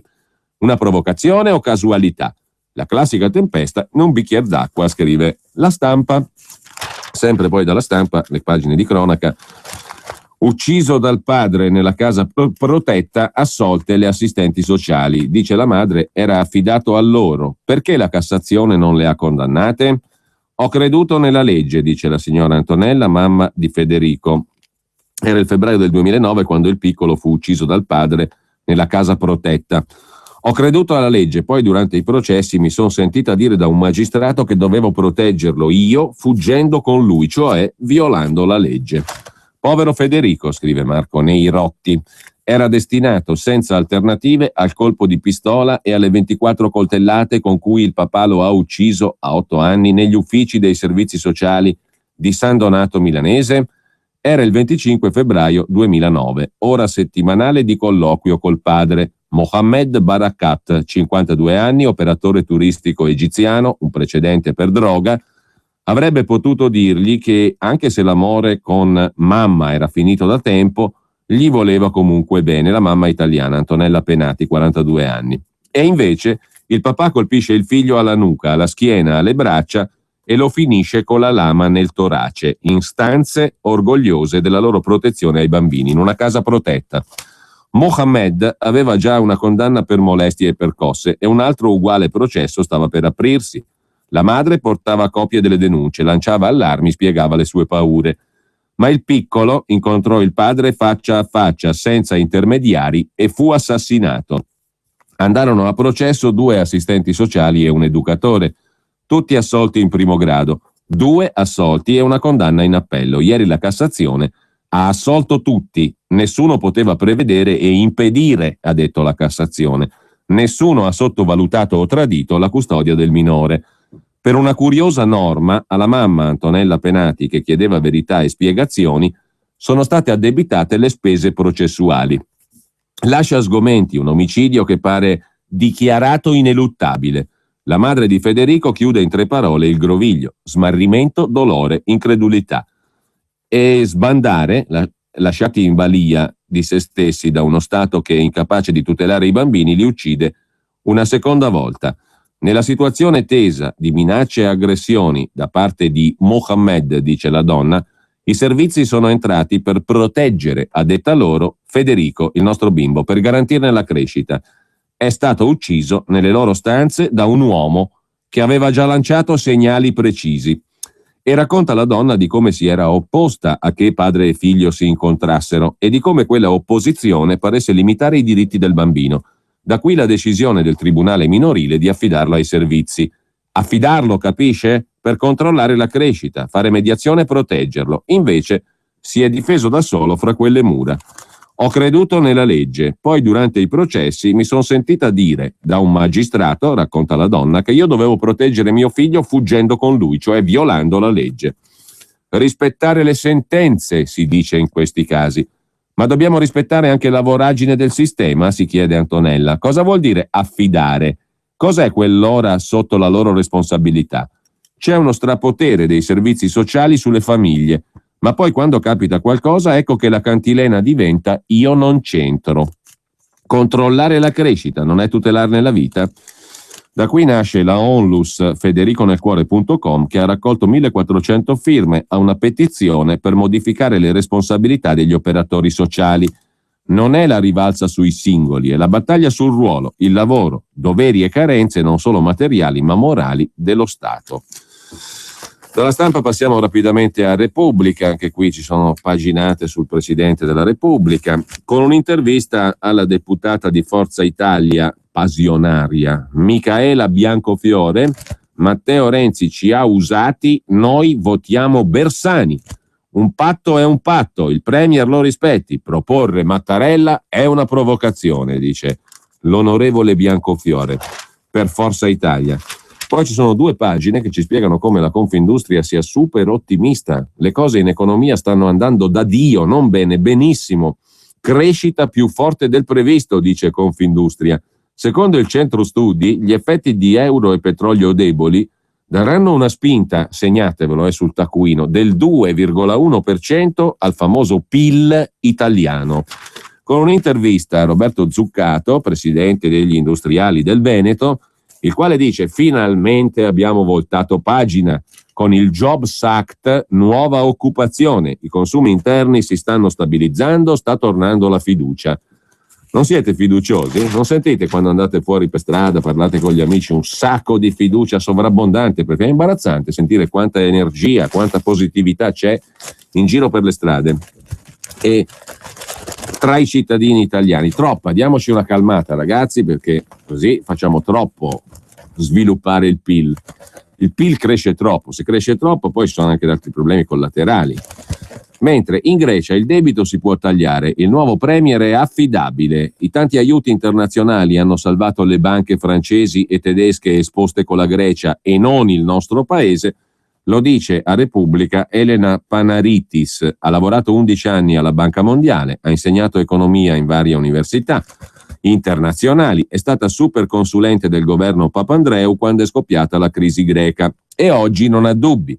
Il memorandum della Troika, dice la professoressa Panaritis a Repubblica, il memorandum ha salvato le banche e non il paese. La crisi è tutt'altro che finita. Atene ha bisogno di un taglio del debito e di riforme. Per fare le riforme c'è bisogno di una personalità forte e credibile e la grande finanza deve fidarsi. Il leader di Syriza è l'unico politico in grado di mandarla in porto. Il taglio del debito è il primo punto del programma di Syriza, perché i mercati hanno paura di Tsipras, perché è sempre meglio il diavolo che conosci che quello che non conosci, dice la professoressa Panaritis. La crisi di Atene deve essere un modo per cambiare l'Unione Europea, non la Grecia. Di una cosa siamo certi, chi ha governato il paese per 40 anni non è riuscito a guarirne i mali. Tsipras ha autorevolezza e carisma, due doti necessarie per rompere gli oligopoli, trattare con i creditori, modernizzare la nazione. Gli aiuti internazionali, dice ancora Panaritis, sono serviti a salvare le banche francesi e tedesche, scaricando la loro esposizione su BCE, Unione Europea, Fondo Monetario. Buona parte dei 240 miliardi di prestiti della Troika sono arrivati ad Atene solo per tornare a stretto giro di posta sotto forma di interessi ai creditori, alle banche. Come fai a dire che il peggio è alle spalle? La gente ha bruciato i risparmi, la disoccupazione al 26%, le lobby in Parlamento hanno bloccato le riforme per far ripartire l'economia. C'è una sola soluzione, prosegue Panaritis, la stessa che il Fondo Monetario aveva indicato nel 2009. Tagliare il debito della Grecia. Abbiamo fatto 12 finanziarie, messo in ginocchio il paese, con un durissimo piano di austerità. Risultato, il rapporto debito-PIL è al 174%, molto più alto di quando è iniziata la crisi. Non c'è il rischio che la Grecia esca dall'euro, e non solo perché i trattati europei non lo prevedono. Ci sono i margini per trovare una soluzione sul taglio del debito. Serve per evitare che il paese resti nella palude e trovi tempo, consenso e mezzi per modernizzarsi. Sempre da Repubblica, pagina 17, c'è il racconto di Sandro De Riccardis sulla gang di jihadisti dall'Italia alla Siria, le indagini sugli islamisti milanesi di cui abbiamo parlato prima. Così organizziamo un attacco col sarin, con il gas. Hanno terrorizzato i connazionali residenti nell'Interland con agguati a colpi di bastoni, spranghe, minacce di morte e aggressioni, per poi far perdere le proprie tracce in Siria. Alcuni di loro sono stati ripresi in un video mentre uccidono a raffiche di Kalashnikov 7 soldati legati e inginocchiati dopo essere stati torturati. Agli atti dell'inchiesta milanese c'è poi un altro video, un manuale, che spiega come produrre gas nervino e indica procedimento, dosi, miscele. Gas sarin, spiegano i jihadisti, come quello usato nella metropolitana di Tokyo. Per questo l'accusa per 6 dei 13, 9 siriani, 4 egiziani, è anche di terrorismo internazionale. Cologno Monzese, l'epicentro della storia.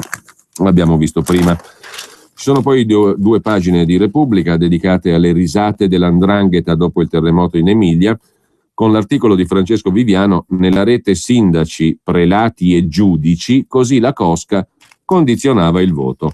Raccoglievano migliaia di voti e li distribuivano agli amici politici da Reggio Emilia a Parma, a Modena, a Mantova e in altri comuni, ovunque ci fossero rappresentanti della cosca di Cutro, quella a cui è andata la processione l'allora sindaco e poi sottosegretario attualmente Graziano Del Rio. La cosca Cutro è da decenni trapiantata in Emilia-Romagna. La cosca di Cutro, perché Cutro è il paese.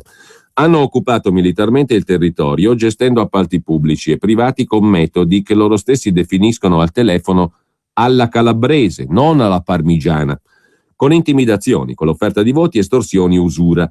Alcuni sono stati costretti, altri erano onorati di accompagnarsi ai boss venuti dalla Calabria. hanno influenzato anche l'esito del voto alle elezioni di alcuni sindaci e consiglieri comunali, in cambio favori di ogni genere. Giuseppe, i voti ti porteranno in cielo, però devi essere tu a consigliare e dire quel che fare, dice per esempio Alfonso Paolini, portavoce del boss Nicolino Sarcone, a Giuseppe Pagliani, allora capogruppo PDL in provincia, oggi consigliere comunale di Forza Italia. Entrambi arrestati, prima di fissare un summit nell'ufficio di Sarcone per definire i dettagli dello scambio di voti. Pochi giorni dopo, marzo 2012, è organizzata una serata al ristorante. Partecipò l'imprenditore Giuseppe Iaquinta, arrestato, padre dell'ex calciatore della Juve dell'Italia Vincenzo. Qui si stabilì l'accordo politico-mafioso, si pianificò la strategia mediatico-istituzionale per contrastare sia il prefetto di Reggio Emilia, Antonella De Miro, la quale stava colpendo con misure interdittive alcune imprese calabresi, sia la presidente della provincia Sonia Masini, PD, che difendeva tali iniziative. Pagliani non usa mezzi termini. Raccontando alla fidanzata l'incontro, riferisce che i suoi amici vogliono usare il PDL per andare contro la Masini, la sinistra, perché prima la sinistra faceva favori ai mafiosi, non li faceva più. A Parma, l''ndrangheta nel 2007 aveva deciso di puntare sulla candidatura a sindaco di Giovan Paolo Bernini, indagato nell'ambito dell'inchiesta, al quale fu poi preferito Pietro Vignali. Il 29 maggio 2007 gli arrestati si compiacciono della vittoria del centrodestra e dei ruoli di responsabilità che sarebbero andati a ricoprire sia Paolo Buzzi sia Giovan Paolo Bernini. Alle elezioni 2012 a Parma gli 'ndranghettisti vengono sconfitti, vince Pizzarotti, Movimento 5 Stelle. È stato un terremoto, i comici si sono presi la città, dice il boss. Ma l'attenzione del grande Aracri, la famiglia, non si limita a Parma. Ingerenze documentate anche nelle elezioni di Salsomaggiore, Sala Baganza, Bibbiano Brescello, Compagine. A Verona hanno rapporti con l'imprenditore veronese del ferro Nicolis Moreno, definito dal GIP uomo che dispone di contatti con l'amministrazione comunale scaligera del leghista Flavio Tosi. Nella rete dell''ndrangheta finiscono altri consiglieri comunali e anche Franco Bonferroni, ex senatore DC, dirigente Finmeccanica, indagato per associazione a delinquere finalizzata alla corruzione con l'aggravante del vincolo mafioso. Nicola Sodano, centrodestra, è indagato come sindaco di Mantova per appalti di 10 anni fa. Nella maxi inchiesta è stato sentito il sottosegretario alla presidenza del Consiglio Graziano Del Rio, che aveva partecipato nel 2009 a una processione religiosa a Cutro. Un altro filone riguarda le talpe, 3 poliziotti, 3 ex carabinieri che spifferavano informazioni sulle indagini in cambio di soldi, escort, computer, televisori, soggiorni in albergo. Uno di loro, autista del questore di Reggio Emilia e addetto stampa della questura, è accusato di minaccia a una giornalista del Resto del Carlino. L'andrina di Cutro sarebbe poi riuscita, grazie all'avvocato del Foro di Roma, Benedetto Giovanni Stranieri, ad avvicinare un giudice di Cassazione ancora non identificato e a far annullare con rinvio una sentenza di condanna a carico del genero del boss Nicolino Grande Aracri, che era in rapporti anche con esponenti massonici e con prelati come Monsignor Maurizio Costantini della diocesi di Roma. Solo da Lidl gusti la freschezza di frutta e verdura e assapori il risparmio fino al 40%. Da oggi uva bianca senza semi in confezione da 500 grammi a €1,29 e arance tarocco IGP in rete da 1,5 kg a solo €1,49. È solo freschezza e qualità, solo da Lidl. Non cambiare stile di vita, cambia supermercato. Lidl, anch'io. X è una potenza. X è un fattore che ti rende unico. X è il segno di una scelta. X è mistero, X è trasgressione, X è sexy. X è un momento che non può aspettare. Fiat 500X è arrivata. Più grande, più potente e sempre pronta all'azione. Scopri il crossover Fiat disegnato, progettato e costruito in Italia. Vieni a provarlo anche sabato e domenica in tutte le concessionarie Fiat. Non c'era una golf alimentata a metano, ma adesso ce ne sono 2. C'è la nuova Golf TGI che con soli €3,50 ti fa fare più di 100 km e c'è anche la nuova Golf Variant TGI, la prima Golf Station Wagon a metano e con progetto valore Volkswagen TUE da €169 al mese, TAN 3,99, TAIG 5,65, anticipo €6.250 e dopo 3 anni puoi rifinanziarla o restituirla. Info su Volkswagen.it. Scopri nuova Golf TGI e nuova Golf Variant TGI, il metano secondo Volkswagen. Per la tua pubblicità su Radio Padania Libera, chiama il numero 02 66 23 44 22. Intanto notiziola dalla pagina economica: la stangata delle poste, la lettera prioritaria, costerà 3 euro. Oggi la lettera prioritaria costa 80 centesimi. 80 centesimi e deve arrivare entro un giorno. Questa è la tariffa base per invii fino a 20 grammi di peso. Passerà a 3 euro. Da 80 centesimi a 3 euro, un bel salto avanti, scrive Repubblica. Mentre siamo felici perché la compagna Daniela Benelli, di Sinistra Ecologia e Libertà, milanese, che ha anche la delega è assessore nella giunta Pisapia, potrà cumulare stipendio e vitalizio. Il Pirellone ha approvato, confermato l'ok al cumulo degli assegni. Il Movimento 5 Stelle protesta, ma l'assessore comunale alla casa del Comune di Milano, la compagna Daniela Benelli, può cumulare l'indennità annua che gli viene corrisposta dalla giunta Pisapia, 71.169 euro lordi annui, con il vitalizio di 50.000 euro lordi annui che percepisce per 10 anni in Regione Lombardia come consigliere regionale del Partito Comunista Italiano. Un assegno mensile a fronte di un versamento totale di contributi per poco più di 143.000 euro. Il cumulo si può fare, ha chiarito ieri l'ufficio legale del Consiglio regionale della Lombardia. Benissimo, siamo felici per la compagna Daniela Benelli, che era a rischio di un'ingiusta decurtazione della sudata pensione, del vitalizio. Andiamo alla prima pagina di Italia Oggi, dove c'è da segnalare tra l'altro la rubrica Diritto e rovescio, il corsivo di prima pagina. Nel 70° anniversario della liberazione da parte delle truppe sovietiche del campo di sterminio di Auschwitz, ovunque nel mondo ci sono state imponenti, toccanti manifestazioni di ricordo e di lutto, anche però da parte di quelle persone, partiti e organizzazioni che, pur piangendo o fingendo di piangere, adesso sostengono l'organizzazione terroristica Hamas a Gaza, che nella sua paracostituzione prevede esplicitamente nel 2015 come esplicito obiettivo la cancellazione dalla faccia della terra di Israele, ivi compresi, è ovvio, anche tutti gli israeliani che vi abitano. Fra coloro che piangono ci sono anche quelli che terrorizzano gli ebrei che vivono pacificamente in Francia, il paese dei lumi, quello che ha insegnato al mondo la tolleranza laica, e li costringono a trasferirsi negli Stati Uniti o in Israele perché a Parigi non si sentono più sicuri e di persecuzioni ne hanno già vissute troppe. Così in prima pagina Italia Oggi, mentre a pagina 2 Massimo Tosti propone: ma perché il presidente non lo estraiamo a sorte come si faceva con il Doge? Si eviterebbero corruzione e guerre di potere. Pagina 9 di Italia Oggi c'è invece l'articolo di Tino Oldani che ci racconta di come a Wall Street il governo Tsipras sia già considerato un cavallo di Troia di Putin, cioè un nemico da abbattere.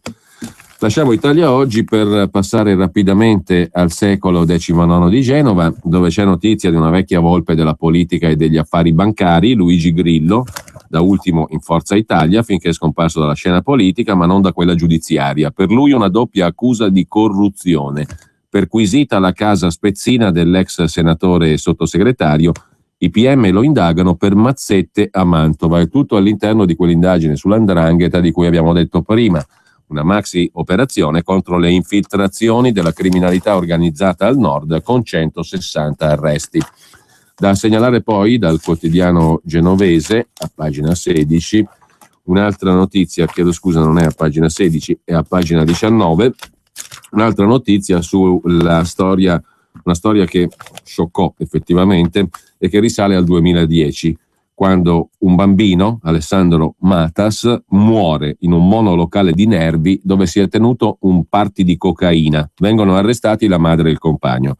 Antonio Rasero, il quale dopo una condanna a 26 anni viene assolto in appello. A giugno la Cassazione annulla la sentenza. Caterina Matas, la madre, aspetta un altro figlio. Questo le consente di evitare il carcere per la condanna a 4 anni per abbandono. Adesso inizia la sua nuova vita di Caterina Matas. All'inizio di febbraio avrà un bimbo e dopo pochi mesi di domiciliari sarà libera. La mamma, condannata a 4 anni per abbandono di minore, non presenta ricorso. E lasciamo il quotidiano genovese per andare alla prima pagina del Fatto Quotidiano, laddove Marco Travaglio mette i puntini sulle i, come solo lui sa fare, sulla figura di Mattarella. Il giorno della memoria corta è il titolo del pezzo di Travaglio. Il minimo che si dovrebbe fare prima di lanciare la candidatura di Tizio Caio alla più alta carica dello Stato è informarsi bene sul suo curriculum, i suoi trascorsi e quelli della sua famiglia, per evitare di trovarsi un presidente imbarazzante o addirittura ricattabile. Di Giuliano Amato abbiamo già detto tutto, il fatto che continui a essere tra i favoriti la dice lunga. Per Anna Finocchiaro dovrebbe bastare il marito sotto processo per truffa e abuso d'ufficio. Del giudice costituzionale Sergio Mattarella abbiamo ricordato la fama di persona per bene come quella del fratello Piersanti assassinato da Cosa Nostra e la assoluzione per finanziamento illecito. Ma dobbiamo ricordare, scrive Travaglio, anche la confessione da parte di Mattarella di avere accettato un contributo elettorale da Filippo Salamone, universalmente noto in Sicilia come costruttore di Cosa Nostra.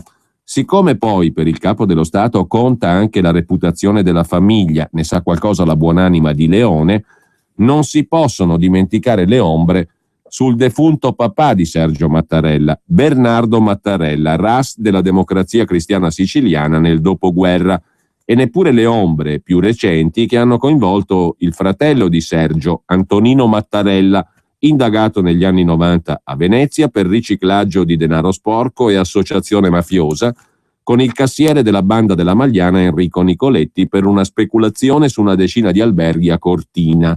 Inchiesta poi archiviata nel 96 per mancanza di prove sulla provenienza illecita del denaro, con coda di polemiche anche in Parlamento. Completano il quadretto familiare dei Mattarella il nipote Bernardo, figlio di Piersanti, deputato regionale in Sicilia, ora indagato per peculato sui rimborsi regionali, e il figlio di Sergio, Bernardo Giorgio, allievo di Sabino Cassese, docente di diritto amministrativo a Siena e alla LUIS, nonché capo dell'ufficio legislativo della funzione pubblica al Ministero della Pubblica Amministrazione, accanto a Marianna Madia. Il suo compenso di 125.000 euro all'anno ha sollevato malignità. La sindrome della memoria corta, prosegue Marco Travaglio, contagia anche i 5 Stelle, che presentano una serie di candidati alle Quirinarie, ma portano in palmo di mano Ferdinando Imposimato, che per carità è persona simpatica e onesta, ex giudice valoroso, ex parlamentare PCPDS vicino al PSI, ma anche protagonista di incredibili attacchi contro il pool di Milano ogni volta che metteva le mani su qualche ladro socialista. E poi c'è la figura di Fassino. A proposito di amnesie selettive, si parla perfino di Fassino, 66 anni, deputato per 5 legislature, dirigente PCPDS-DS, sottosegretario agli esteri nel governo Prodi 1, ministro del commercio estero nel governo D'Alema e della giustizia nel governo Amato 2, quando abolisce di fatto i pentiti di mafia e propone la depenalizzazione di tutti i reati finanziari, roba che non era venuta in mente nemmeno a Berlusconi. Nel 2001 Fassino è candidato a vice premier di Rutelli, tanto vince Berlusconi. Lui per premio diventa segretario DS fino al 2007, quando nasce il PD. Non è mai stato indagato, ma il suo nome è comparso spesso in atti giudiziari imbarazzanti. La prima volta nel 93, ricorda Travaglio. Il presidente di Euromercato, Carlo Orlandini, racconta ai PM di Torino di avere incontrato nell'89 Fassino, allora segretario provinciale del PDS, per parlare del progetto dell'ipermercato Le Gru di Grugliasco, finito in uno scandalo di mazzette rosse. E subito dopo l'interrogatorio inviò un fax a Fassino per rivelargli quel che aveva dichiarato ai magistrati. Che bisogno aveva di spedire quel fax violando il segreto investigativo? E che c'entrava Fassino con un centro commerciale? Mistero. Nel 2005 l'ex governatore di Banca Italia, Fazio, racconta al PM Francesco Greco: a fine 2004, inizio 2005, sono venuti da me Fassino e Bersani a chiedere se si poteva fare una grande fusione Unipol, BNL, Montepaschi. Io li ho ascoltati. A che titolo il segretario dei DS Fassino si occupava di fusioni bancarie? Mistero. Nell'estate 2005 il compagno Grissino, come lo chiamano a Torino, ci ricasca. E l'Unipol di Giovanni Consorte, la compagnia assicurativa delle cooperative rosse, si svena per scalare la BNL. Giornalisti, imprenditori politici della sinistra segnalano i rischi dell'operazione, l'impresentabilità dei compagni di avventura, il banchiere Fiorani, gli immobiliaristi Ricucci e Coppola. Ma Fassino li difende a spada tratta. Considero incomprensibile, dice Fassino, la puzza sotto il naso che li circonda. Bisogna solo capire se un imprenditore fa bene o no il suo mestiere. È tanto nobile costruire automobili o essere concessionario di telefonia quanto operare nel mondo finanziario o immobiliare, dice Fassino. Quando le telefonate di Fassino, intercettate sulle utenze di Consorte, diventano pubbliche, il conflitto di interessi tra Unipol e i vertici di esse dà un duro colpo alla credibilità del partito, senza contare la figuraccia del segretario tenuto all'oscuro fino all'ultimo da Consorte e compagnia, convinti che sia meglio non informarlo perché, dicono, tanto Fassino non capisce un cazzo. Solo il 18 luglio, vigilia dell'offerta pubblica di acquisto taroccata, Consorte svela a Fassino il retroscena della cordata occulta che rastrella azioni della BNL in barba alla legge e al mercato. Fassino, anziché fargli notare la scorrettezza e l'illegalità dell'operazione, prende appunti e esulta. Allora, siamo padroni della banca? Portiamo a casa tutto. Bravo, bene, congratulazioni, bravo, auguri, grida Fassino al telefono. La telefonata uscirà il 2 gennaio 2006 sul giornale di Berlusconi e costerà all'Unione di Prodi diversi punti alle elezioni. A che titolo il leader di esse, Fassino, sponsorizzava scalate bancario-assicurative? Mistero. Lui, anziché spiegare, grida al complotto contro la sinistra e le cooperative. Denuncia la fuga di notizie per cui Berlusconi sarà condannato in primo grado e prescritto in appello.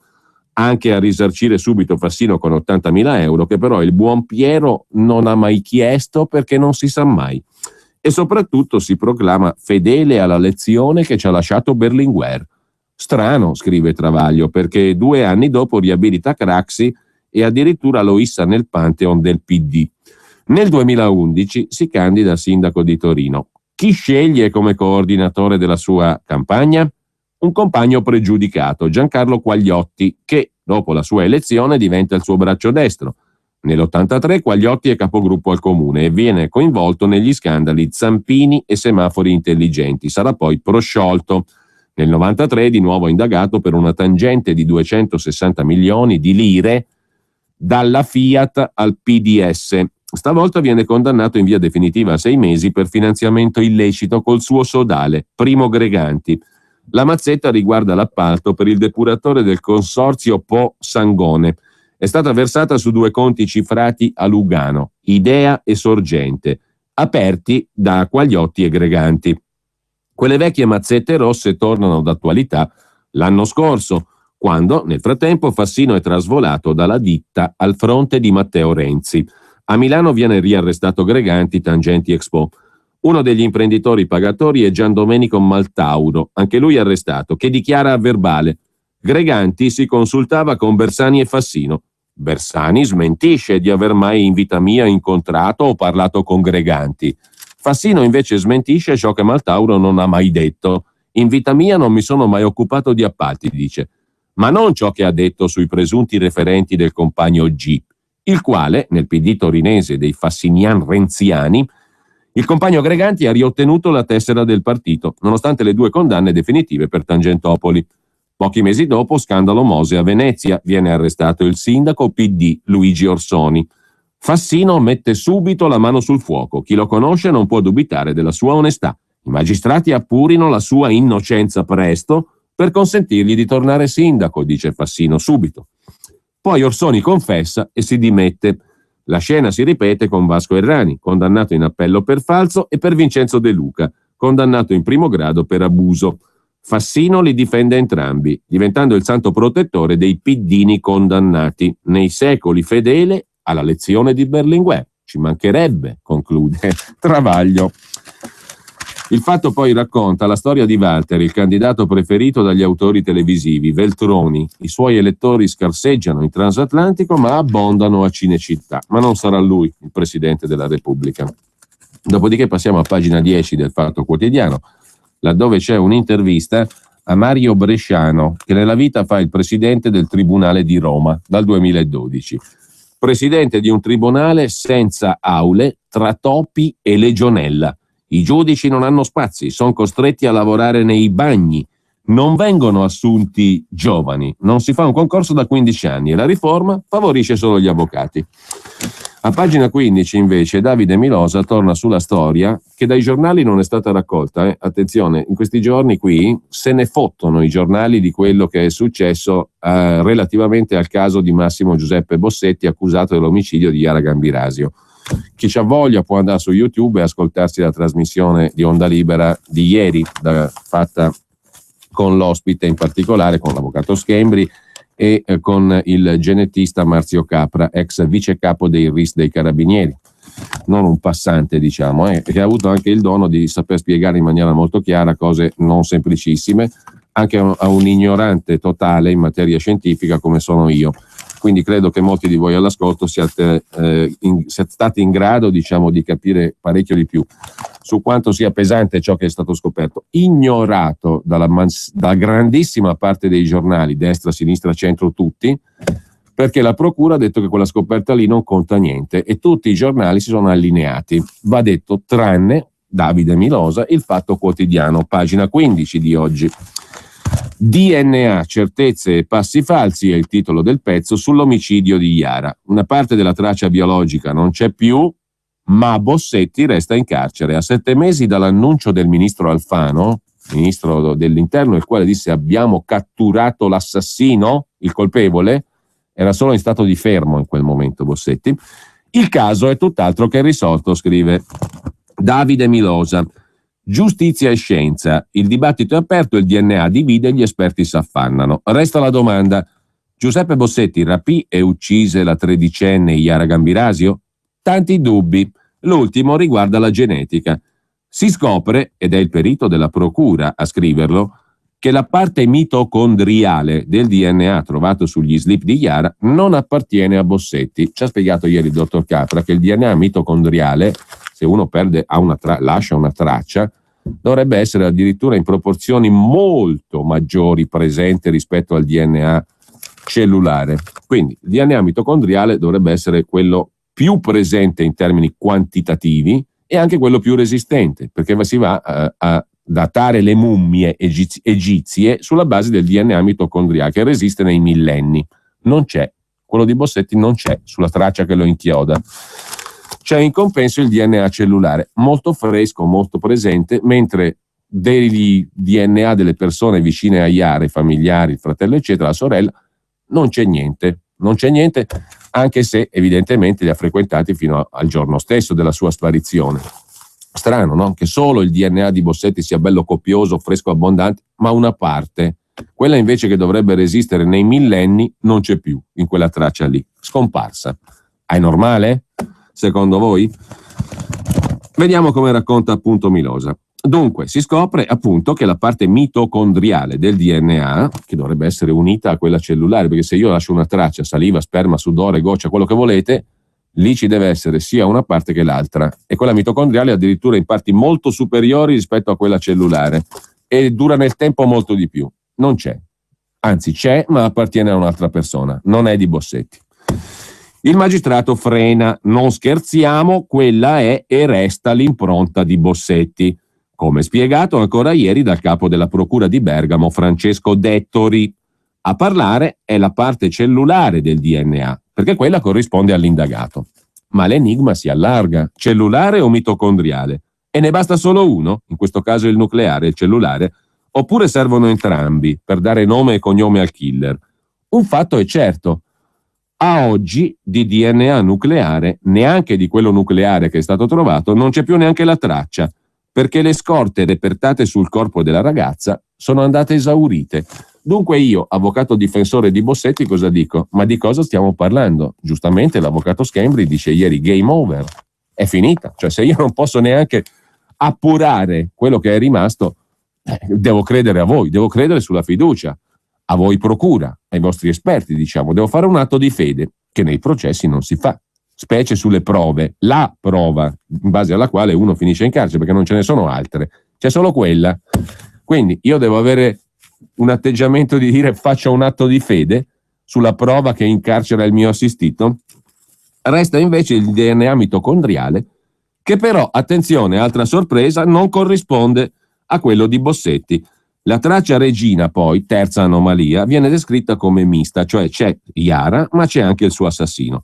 Fino a pochi giorni fa ci era stato detto che i rapporti di quantità erano tanta traccia di Bossetti, poca di Yara. Ora si scopre che è il contrario. Buona parte del DNA trovato su quella macchia corrisponde al profilo genetico di Yara. L'altra parte è quella di Bossetti, ma priva di quello che dovrebbe esserci, cioè il DNA mitocondriale. Non c'è più. E ora non c'è più neanche quell'altro perché il reperto è scomparso. Ma è tutto uguale a prima, dicono i giornali, oppure non ne parlano. Bravi, complimenti. Giornalisti, complimenti. Visto che c'è di mezzo un muratore bergamasco, fottiamocene pure tranquillamente.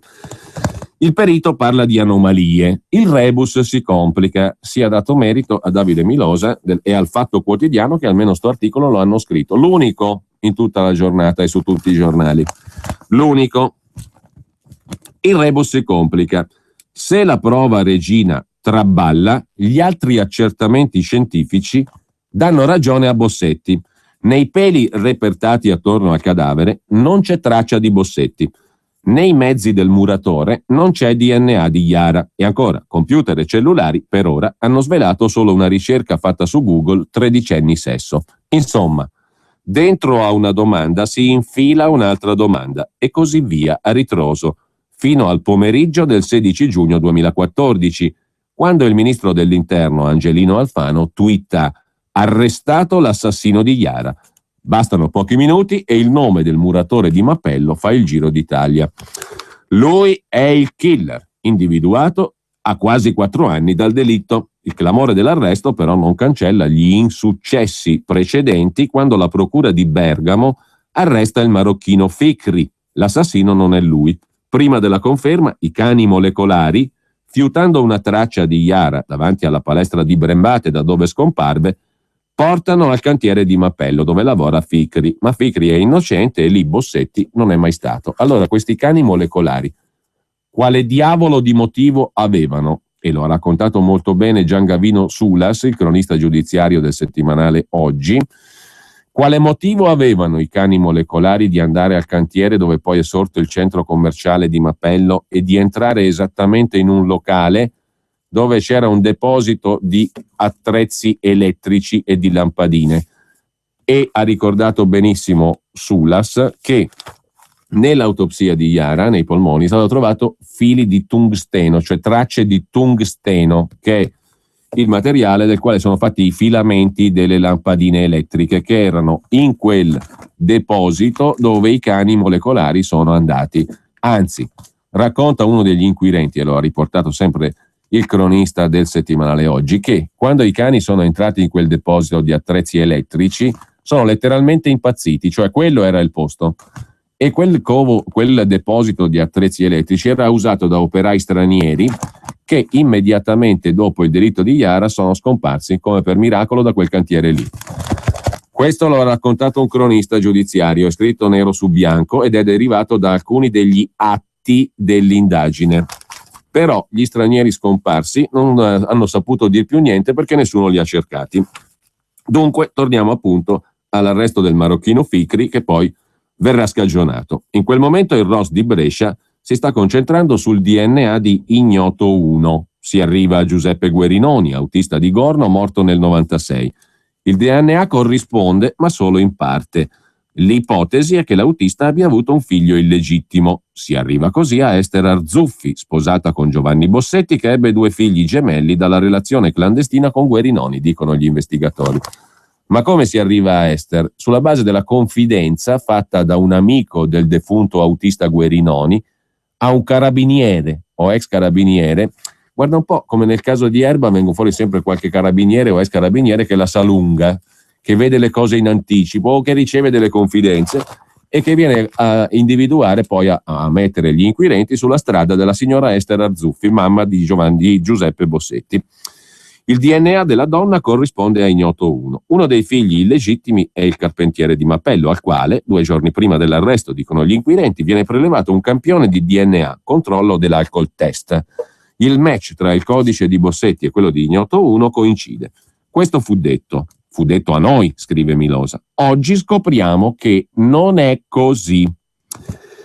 Chiuso il cerchio genetico, dal 16 giugno 2014 iniziano gli accertamenti. I video sono decisivi. L'obiettivo è capire se l'Iveco Daily di Bossetti è stato ripreso attorno alla palestra di Brembate. Il camioncino del carpentiere, sostengono i Ross, ha modifiche che lo rendono riconoscibili. Si punta su un catarifrangente rosso. Anche qui il risultato è molto incerto.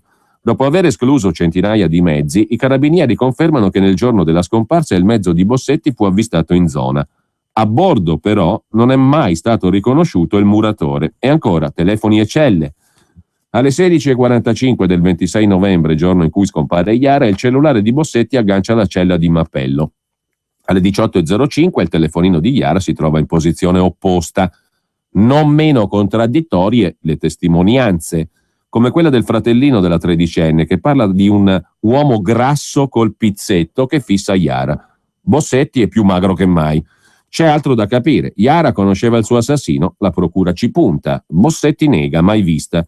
Il rapporto pregresso giustificherebbe il fatto che la ragazza salga sul furgone senza opporre resistenza e arrivi a Chignolo d'Isola, scenda e cammini fino all'aggressione.